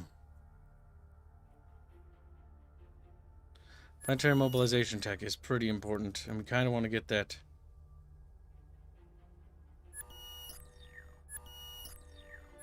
Fine. There's your bucketfish military techs, you greedy little piggies. Okay, that got us a little closer. Ooh, you have to use all the money even to think about that. I'm gonna weasel some money out of the very wealthy bucketfish. Holy crap. Hold on. I'm giving them a lot of text. I want a lot of that money. Weep. Improving that score with the bucketfish comes. Yes. There, now we have the gateway tech to invasion ships. The bucketfish aren't particularly happy with this. We have shared borders. They don't like that we're touching. You could become one of my nations, yes. 2, 2, 4. Wait, why is it going down? Or is it just balancing on how many pluses is? I'm not entirely sure. Speak to. That's a lot of text. It didn't fully load there. I have a trade proposal for you. Now, we'll use you to tech trade up. Okay. Well.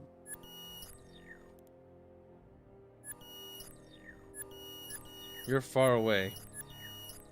Oh, that's a lot of tech trading. But that will skip and get us the planetary invasion tech right off the bat.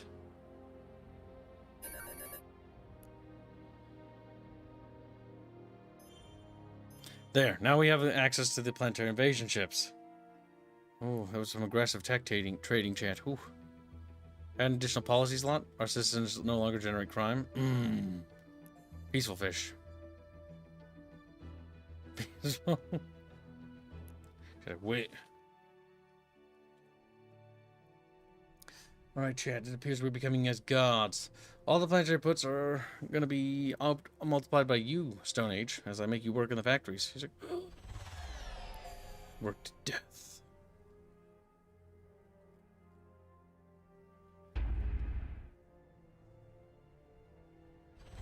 Alright, it's time for our little ship to stop. Our flagship is time for it to fight.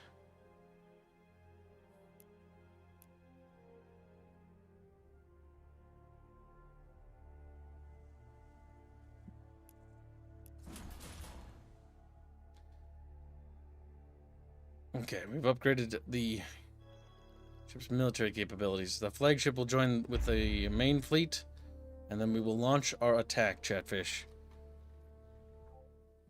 We must prepare the invasion fleet as well. We now should have access to the oppressors. Okay, siege ships. I'm not necessarily looking for... Wait, we don't have invasion ships yet? Siege ships will do. A fleet of 3 ought to do. Now, producing one of those per turn, that's not too shabby. We are pumping them out rapidly, by the way. Thup, thup, thup, thup, thup. That is what I like to see.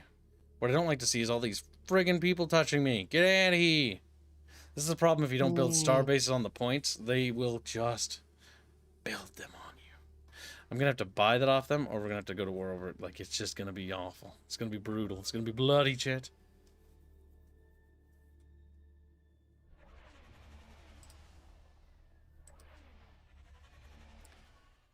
Now, what's this? The Valenoids advance are suffering an economic setback? Would you be willing to give us 127 credits to help? I'm kind of in a war. But honestly, having you upset at me is more of a risk than anything, because I can take the Barrack people by themselves. Otherwise, I would have said no. We have the beam technologies. Missile payload optimization to increase missile attack yet further.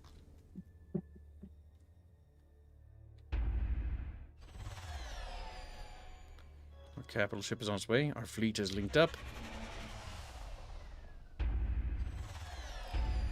A small, tiny fleet is being dispatched up. The governor of Green Branch Wild West has been falsely accusing the scientific fish, which is chatfish, by the way, for all the issues on their world. From crime to disease, their rhetoric has begun to galvanize the anger on the world in a way that may be beneficial in the short term, but dangerous in diplomatic relations. It has now come to a crossroads where the scientific fish expects you to denounce the hate speech. But this is likely to turn the anger against us. My God. That's rhetoric is dangerous. Ken Jackson, can you not blame the problem on the bucketfish right now? Ken's like, no, I must be fat, stupid fish. Fat, You're not helping the situation. You are making it worse. Yes, of course. Alright, that's a frog. Let's see. Don't look at his fingers. God help me. Fingernails are gross looking. Let's see. The Oder are extreme nihilists, counting down the moments until the universe succumbs to the eventual pull of entropy. They believe the Kryn in particular, are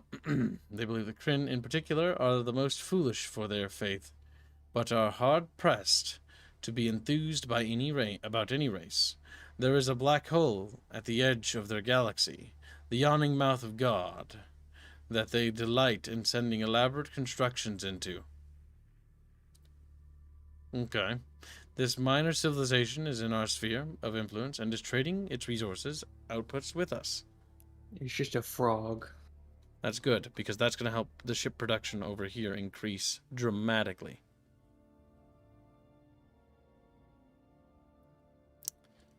Alright, we do need to start getting our hands on more of those resources, uplifted creations.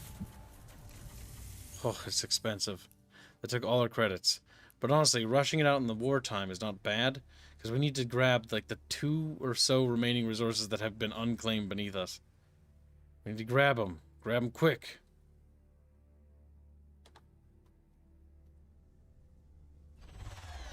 Before damn little bucket fishies do it. Bucket fish. One of the freighters from Homeworld has been damaged by an ion storm, leaving it stranded in deep space near you or territory. We would like some assistance. Send assistance to the stranded ship. +1 license for trade max. Help with relations. Seize the opportunity to tax their cargo. Game's just like offering me a chance at easy money during wartime to absolutely screw them over to an absurd degree so that they really hate me. I will not fall for it, game. I understand your rhetoric. Is that one of the enemy vessels? I don't know. It just sort of zipped past.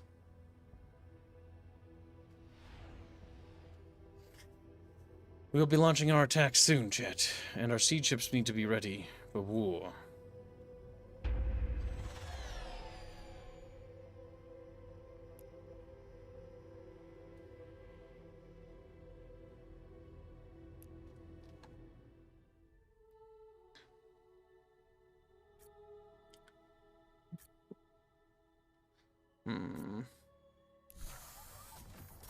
Research and research. Never enough research.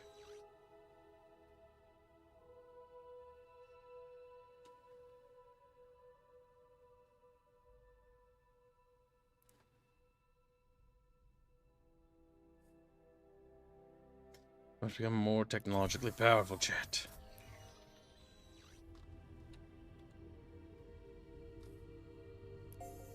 Set that ship to sentry. Get that ship down there ASAP. I don't think I'll be able to grab both those Illyriums, which is tragic, but we can grab at least one. We only need to grab the other. So I might need to prioritize the other ship construction. In which case, let's do that now, because again, resources in the long term are resources guaranteeing the security and safety of the future. Let's move that a little bit further to the forefront. There, better. The governor must be tarred and feathered. Chet, are you friggin' ridiculous? Like, yes. Now, Starsquill, you have to think. Why are the tree people being mean to us? Because they're stupid trees. Yeah, but why? Big, stupid tree fish. How? Why? Because we've been nothing but mean to them. What makes you say that? He's actively antagonized them. I mean, they kind of had it coming, though.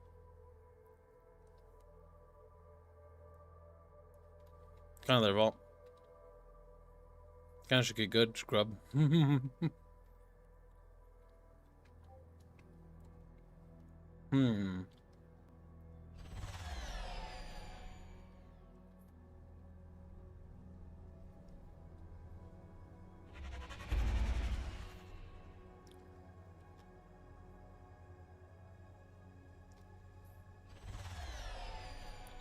Our little combat fleet, which is moving forward, has spotted their starbase.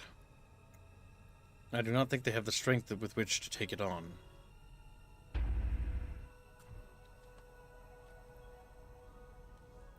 This is like the Never War or something. Like, it never happened. Like, I think they declared war on me, and this is the first sign of military action in the war. That, or they've snuck behind me somewhere.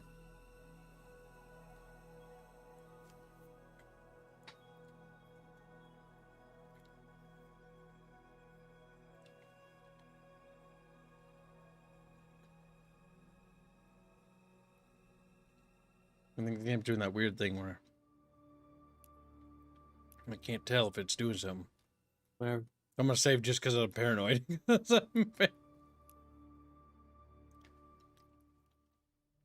You never know.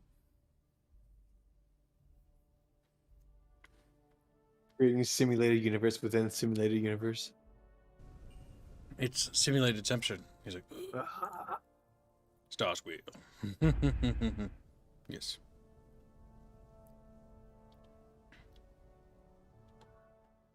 We are getting reports of destruction due to pests that originated from your homeworld. Whoops.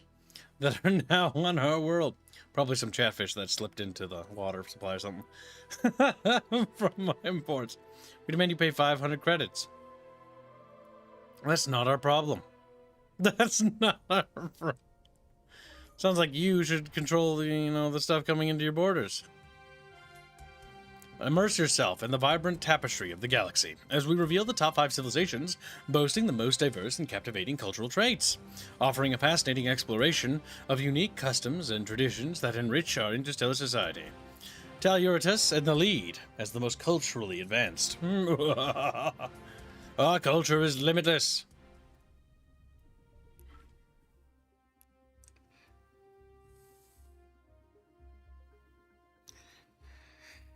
The primary focus on military tech, at least for now. Our first battle. Here we go, chat. Whip! Now to see how our tech holds up. Look at him go. Their starbase has a stealth field or something. I don't see it, chat. Is it a stealth field? I have no idea. Or is this a bug? Well, our ships aren't firing. So it might actually be some sort of stealth technology or something. Yeah, look, we're not even returning fire. This is not good. She's like, what? Because notice how... Oh boy, we're going to lose all our ships here. Oh, I always get confused by this camera.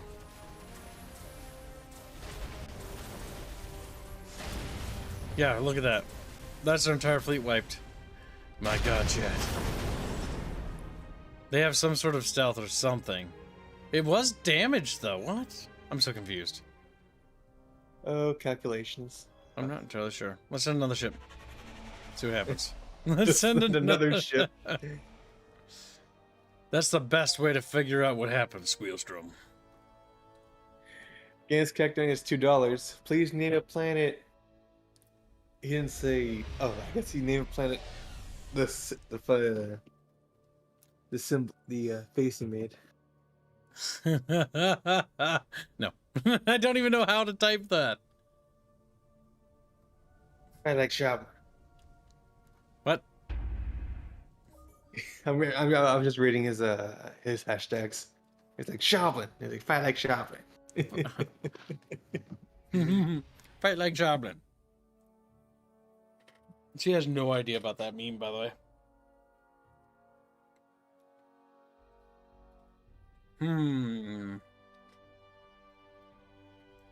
Suspicious chat. The war goes interestingly. Not poorly. Again, because it's an early war, there's not a lot of armada buildup. What the hell is that doing here? I was protected, okay.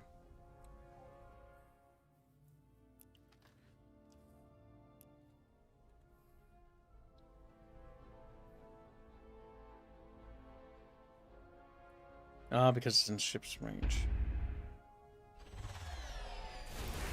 We'll get it, right? Just copy, paste it. Just Genghis Khan. That didn't work out. Just copy, paste it. We did it, chat. Whoop!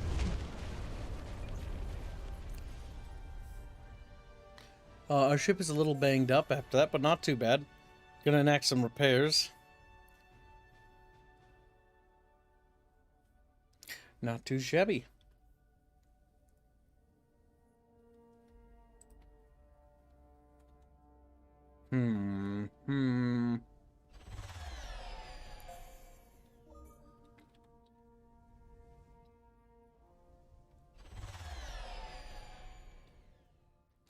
I know why.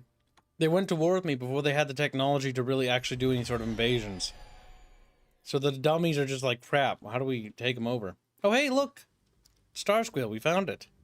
Oh, yeah. The next bubble in the galaxy is over there. Very close to the center. It's actually touching the chatfish. So the chatfish might be in this galaxy over here, too. Are you allowed to part go of through their part of the galaxy? If I get a transit treaty, I can go through it. You still need to eradicate those damn trees. Yes, we are at war with the filthy trees. Tree Volk, if you will. Oh, I don't think we'll be able to grab both of them, sadly. If we try to position... Nope, we're gonna have to pick. So this one's gonna grab that one. Go ahead and become a mining star base. There we go, easy peasy. There, that secures that Illyrium, and then this one will just grab the other one. That'll secure both units of Illyrium. And now we'll be able to harvest it to our heart's content, chat. Yes, of course. We need that for our military ship productions, by the way.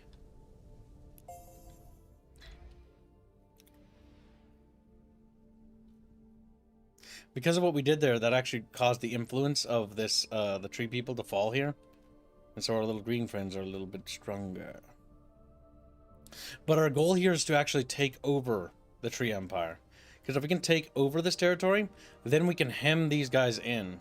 Because what would be a disaster would be that they took that territory and started to expand. A museum is opening a display about your life. They would like to know what you feel your greatest accomplishment was. I alone have done nothing. Together we have done everything. My greatest accomplishment is yet to come. Just like, gas.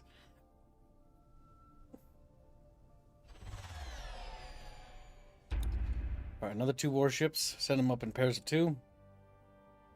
Link up with the next fleet. Our civilization has recently discovered an alternate energy source, which we believe will revolutionize our industries. However, the energy requires Illyrium, a rare resource in our territory. We are requesting your help to develop this energy source. In return, we will share the benefits with your civilization. Interesting. Damn. You know what? That's actually a pretty good win. That increases our production. We'd totally love to help with this project, but we don't want to. What? No.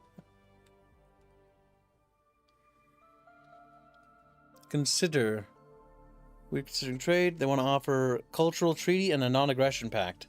That's pretty good, actually. But I'm not satisfied. I want more. Persuade. Okay, you know what? I'm gonna settle.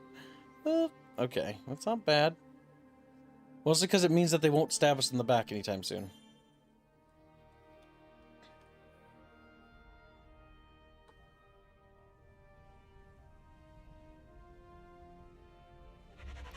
Is that world defended? It is. Fleet in orbit fought our mothership and lost. Nice. Antimatter will increase our missile attack to 2.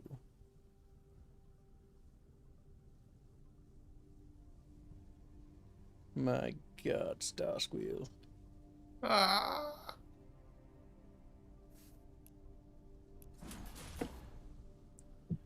That's the spirit. Did you read his other dono? He says, how about Woo Prime? Ooh. No, I don't think so. He's like, yeah, fine, I will. You little weirdo. You little weird. And thank you for your generous donation. Bullying chat is what I do best. Weeb chipper. Weeb chipper. Technology upgraded.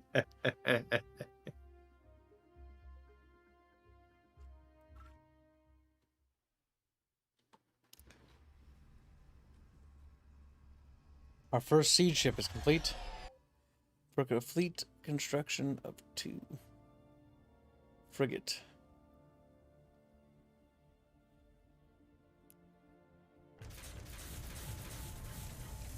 We do have new ships, though, quite a bit. We'll build some trade ships, and then we'll start trading with their empire.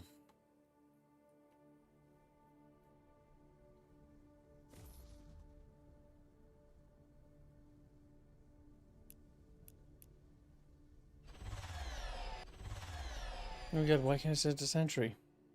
Oh, because that is an enemy ship right there. Let me help that. Goodbye.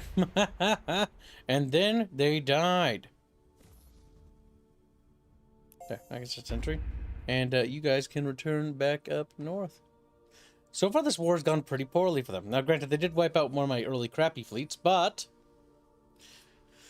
our capital ship did wipe out their star base. We've taken out one of their probes, which probes are basically worthless, so I don't think they particularly care.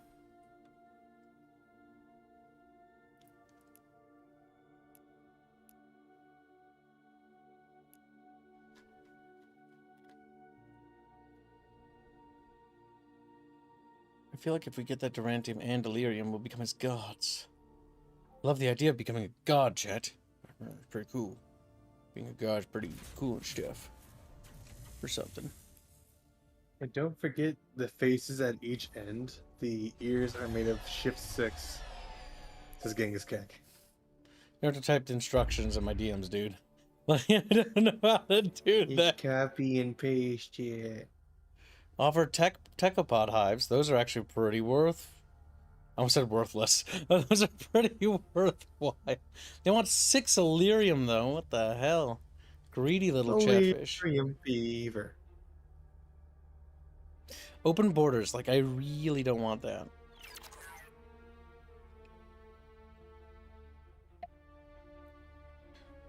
I'll take some of your bucketfish money.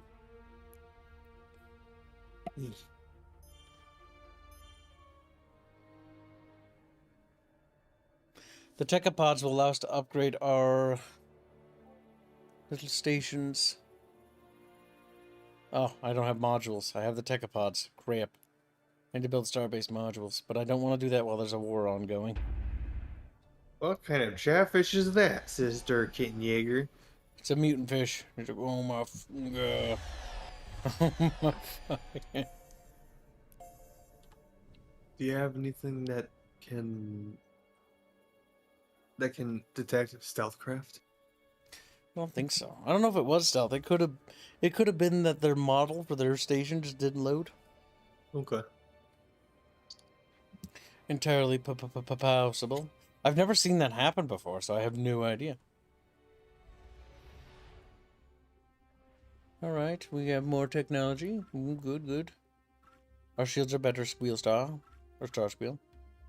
Star squid.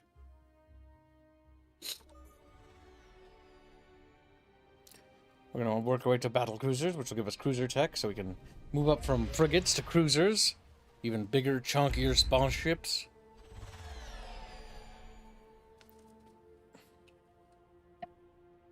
Our bombardment fleet is almost ready. Or is it? No, it's not. Not yet. But it will be soon, Starsqueal. It will be soon.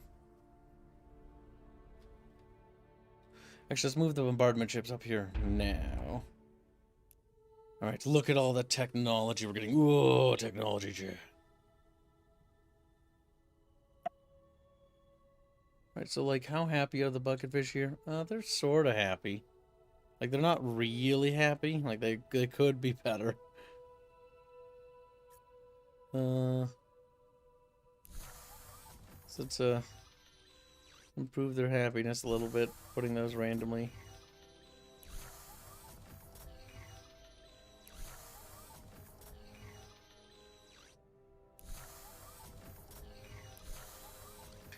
There, that should take care of that pretty easily peasily. Techapod hatchery. What the heck is a techapod? Is it like an egg? I'm more confused. Techapod. Let me see. Techapod. Star squirrel. Decapod or techapod? Boy. Okay, Techapod. well, tech. Okay. So it's not a crab. Alright, they actually have an armada approaching, so I had to group up my ships. Oh boy.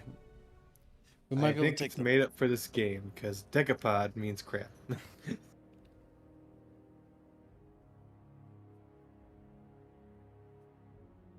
They want to have my missile tech. I'm sorry, but Teliotis cannot help you with your request at this time.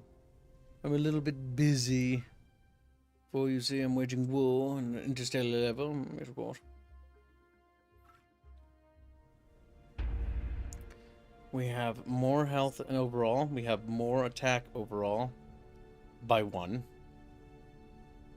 That is Proxima Centauri fleet. Take it down, Chatfish. This is...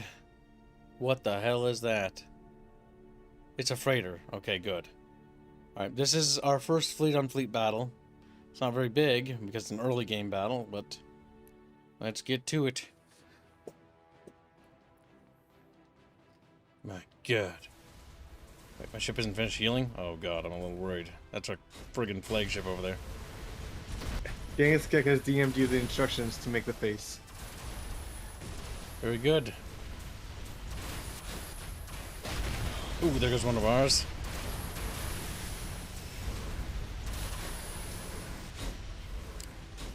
And I think we got that one. Yep, and that's just a freighter. It's gone.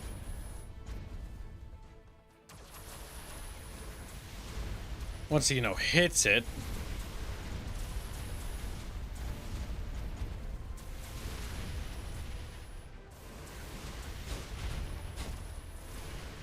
Chatfish, we must slaughter them like... Oh, the camera's so weird in this game. Because technically you can click the wheel. Rotate it. I don't remember. There we go. Blast them, chat. Does that got like little sails? It kind of looked like it did. That was friggin' dead. That was a pretty good outcome for our part. And again, we can build one of these 1 per turn, so that's not bad. However, we will need to perform ship repairs on the fleet. 2 more ships are ready to join the flotilla, which is good. Very good, chat. Yes, the war goes well. Better than it probably should.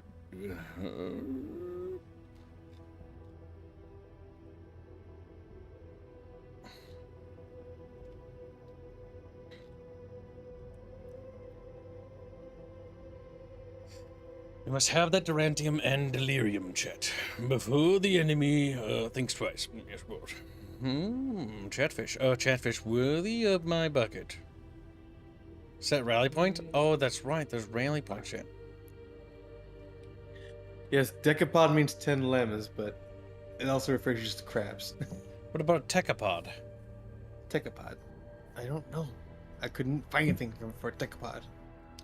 Alright, we've set a new rally point. So our star facility, I forgot what the word's called.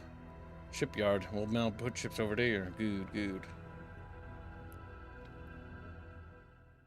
Finish that last bombard ship. I think it takes about 3 bombard ships to siege down a planet. Our goal is to siege down the Solus worlds in the Solar System. The Felinoids Advance would like to mark our friendship with 84 credits. Very good. Very good. Wait a minute, that's now a colonizable world. What? So what?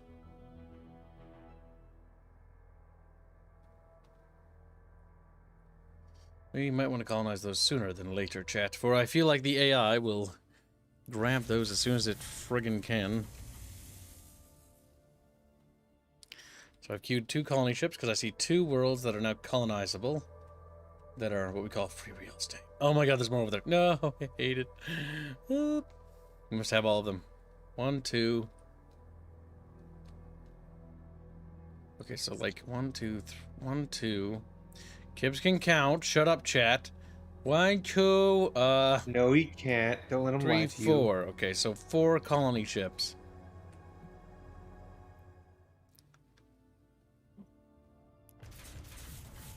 We must make sure that we have all the worlds. Wait, no, I don't need these.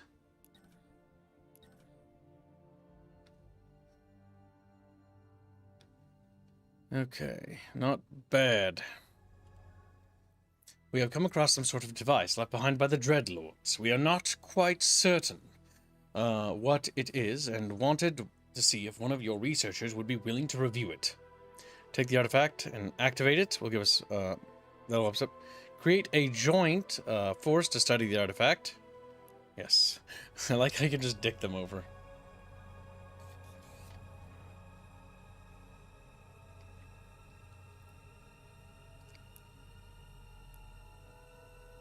We have a lot of civilization things.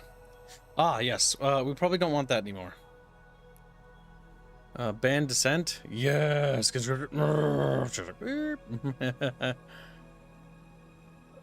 It will moderately hurt approval.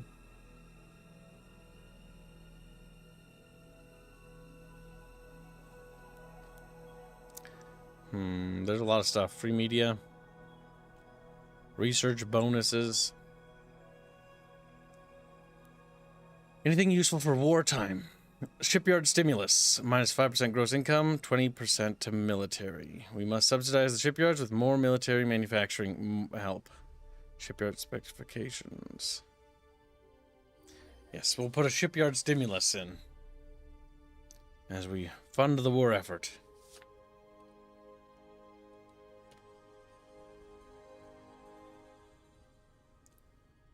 They put plants of defense in orbit. Let's blow them the heck up. I imagine this is going to be a cakewalk. Now we need to start annihilating every ship they can possibly produce. Goodbye, little ship. You will not stand against the righteous fury of our missiles. He's dead.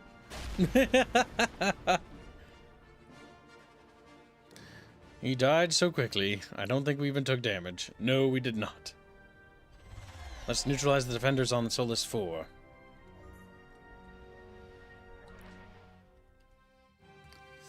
Delve into the world of interstellar prosperity as we reveal the top 5 civilizations with the highest GDP. I'm nowhere near this list. The Altarian Republic is very advanced. Wow, you're poor. Shut up, squealies. Poor Kip. Look at him, poor. Improved missiles so I can blow Squealy to Kingdom Come. Now name a planet after the Uwu. I don't have a planet yet. Get one. Steal the plant people's one. Wait. I'm working on it. Kill them. Kill all the plants. I think I just saw hostile ships. Hello, little chatfish. Give us information about energy dissipation strategies, and maybe it'll help our relations. Chatfish, you're becoming really... It's cute how you think that we'll just hand over our knowledge. I'm sorry to hear that, but not as sorry as you will be. Chatfish, shut the fuck up, you little angry fish. Whoa. No, we need to talk to Chatfish and tell them how stupid they are. Oh my god, they have fucking battlecruiser tech? Chatfish, you're now based and cool. Now give me it.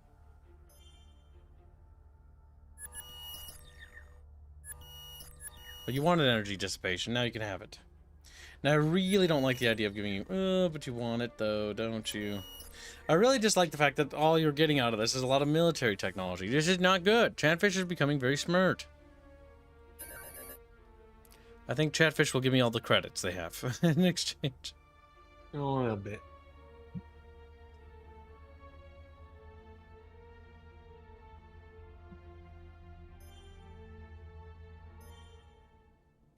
You know what we'll do?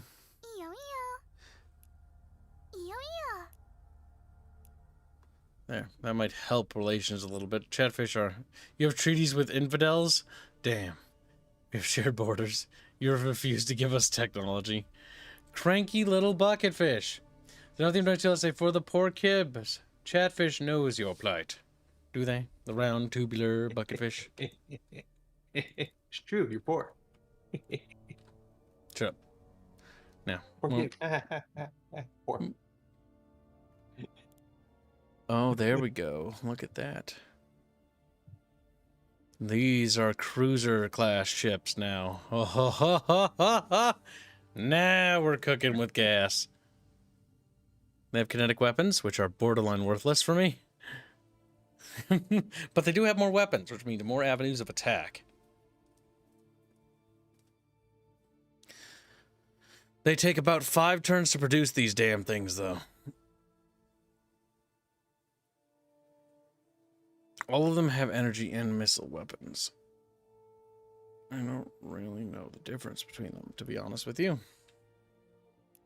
Oh, it tells you the loadout there. 2 plasma pods, 1 Phoenix missile, and 1 cannon.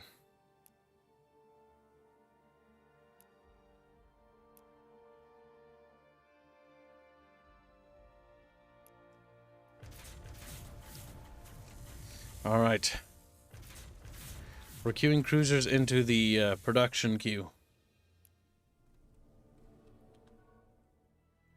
It has been nearly 5 years since we left our star system to explore the galaxy. We are no longer vulnerable to a planet-wide extinction event, and we have brought our life to new worlds. A celebration is held on each of our worlds. It is a time for our people to reflect on the progress we made to get to this point. Stories are told of the dreams of thousands of years of our ancestors being realized by our generation, and we are excited to see what the next year brings. Everyone enjoys the festivities, +1 to culture, and +20 to approval. Not bad, little porky fish. Bam.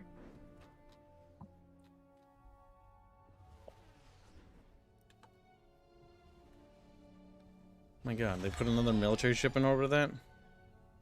Or just blow it up again. Damn it, they got their constructor over here first.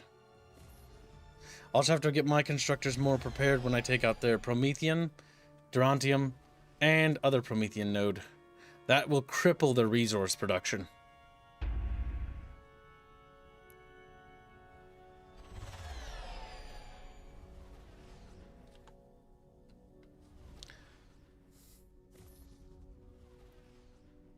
We must take out Solace 3 and Solace 4. Post haste, Chatfish. Post haste.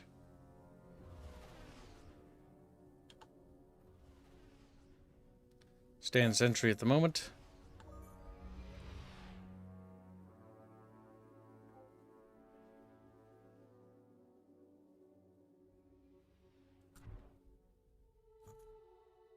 Oh my god, this poor little planet's so cranky. Inhabitants of Green Manch Wild West have come across a primitive sentient species. They possess incredible strength and are exceedingly trusting. As we proceed, leave them in peace and learn from them. Well, anything to boost approval on that planet, because approval is pretty low. Excusez-moi. The invaders of Solus. Eh? 2 months remaining? What? Mantos. The first invasion. Not every planet we find will be empty. We've known that for some time, but today is the first day we've tried to take one from someone else. Today, we'll mark a victory we will surely celebrate for a long time. Good. We must slaughter them like animals.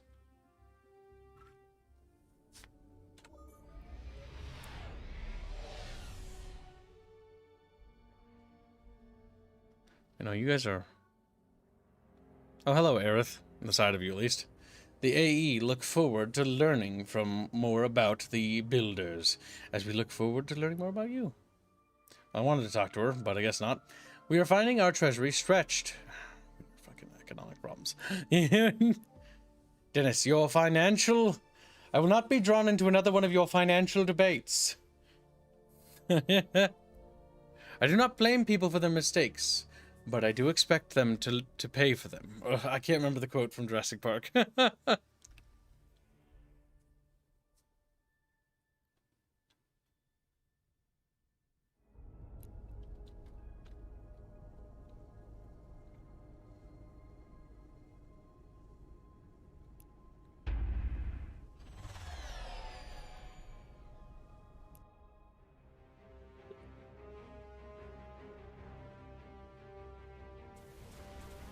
Ooh, is that their flagship? I think that might be. Oh, it's a cruiser class ship, though. Damn! Knocked out one of our frigates. That's gonna knock out another one if we're not quick. Yep, there's going another frigate.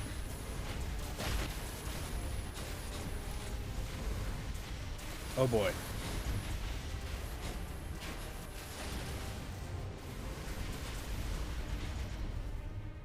We're gonna lose our flagship, I think, here.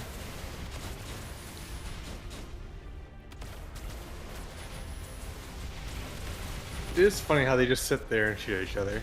Just wailing on each other like whap, whap, whap. Plap, plap, plap, plap, plap. Our flagship hung on there. Shot. Woo!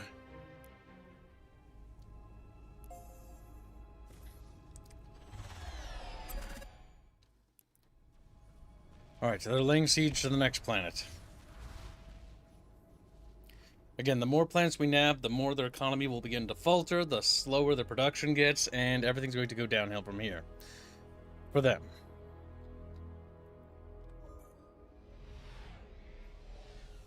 I'm hoping that that was their flagship, because if they have more of those cruisers, I'm a little scared. That's why we also need to neutralize their other star system to our left, because that'll knock out a lot of their production. A lot of the resources, but we need to knock it out when we have a star base on standby, because we need to swoop in and secure those resources. Otherwise, we're going to have a repeat of what happened here, because we don't really want this empire to get much bigger. Speaking of empires, shall we speak to Aerith, chat?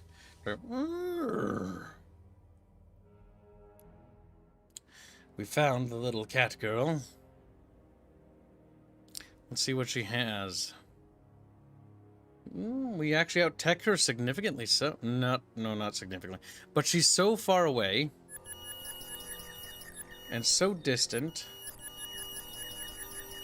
That I do not mind tech trading like crazy with further away empires. Because they're not my problems now, if that makes sense.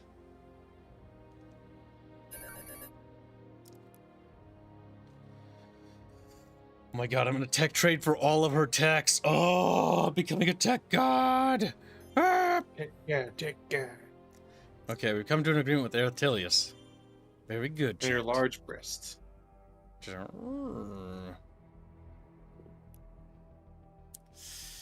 That should put us leagues ahead technologically.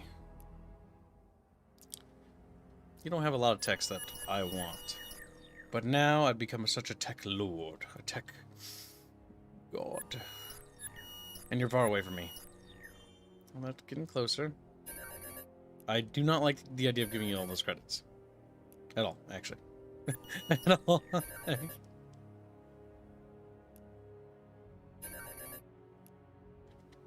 No? Okay, 20 credits. There we go. And we've just tech traded up so hard. Like, Aerith is just fucking... You are no threat. Your skill and diplomacy. And +1, we're outside of traveling range. You are at war with a civilization we dislike. Nice. Beast.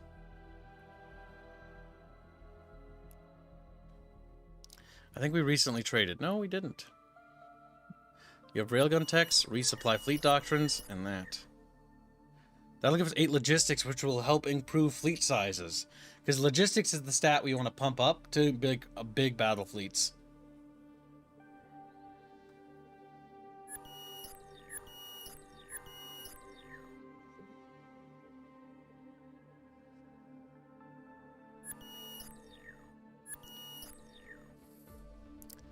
And I'll take your credits.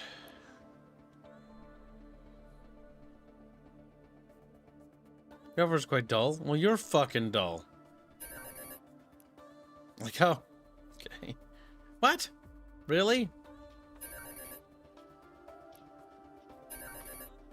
This works? I'm so confused. You're so weird. Alright, not bad, chat. Not bad. We have tech traded up quite well. We now have, I think, pretty much everything. And now our empire is technologically god tier. Just, my god, they're tech lords. Beep.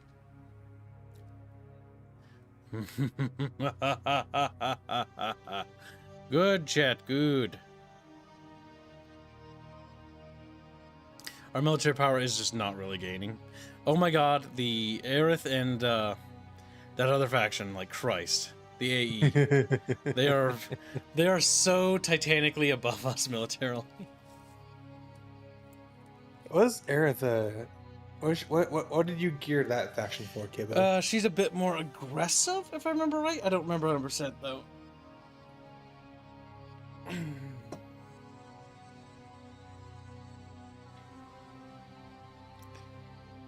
The influence of the... Who's that? Felinoids? Yeah, it was the Felinoids. Whatever, they had massive influence on them, they just lost it all.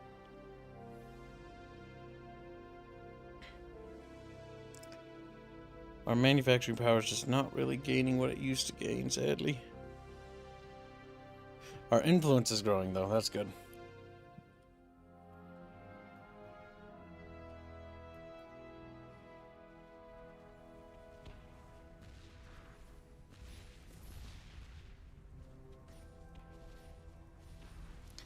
Well, we'll have it hang back over here. Have a good night, gobbiness. Take your gobbles. Nice. Gobbies. I want a gobby. Gobby's dead to me. He's like, and then falls over. Blech. You know what gobby means in Britain Bongistan? No. I don't know if I want to know, actually. I don't know. Actually, I probably shouldn't say it. This is a sponsored stream. You probably shouldn't, actually. And I think I know what it means, too. I was like, wait a minute. Are you saying what I think you're saying? And he's like, I might be, actually. I might actually say the thing you're thinking of. Maybe. Perhaps. In time. Planetary stimulus. Very good. What's this? Illicit deals. Crime. Plus 3%. But 600 easy credits.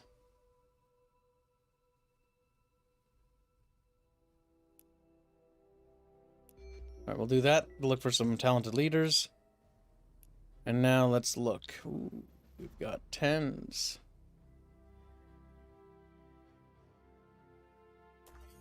A 10 red and a 10 green and a 10 purple. Need those 10s. I want those 10s. Give. Give. Now we can put them in ministers of positions of power. Minister of Defense. There we go. 10% bonus and 10% bonus to maximum that. That's pretty good. Ministry of Tourism. That helps. Ministry of Culture. Oh, shit. Yeah, I want that. Influence growth plus 20%. Fuck, that's strong. Minister of Health. Plus 20%. Minus 10% to crime. We don't have crime pops anymore, I don't think. So we'll take the growth. Yes! These new chatfish ministers will make us stronger, chat. I have never been stronger. Now, do we have anyone with high blue? Not really, but we'll take them anyways. That's the last minister we'll purchase for a while, because this will give us nice bonuses. Reduces maintenance cost and increases gross income by 7%. Not bad, chatfish. The bucketfish ministry grows stronger. It has never been stronger. Alright, let's see. Colony ship.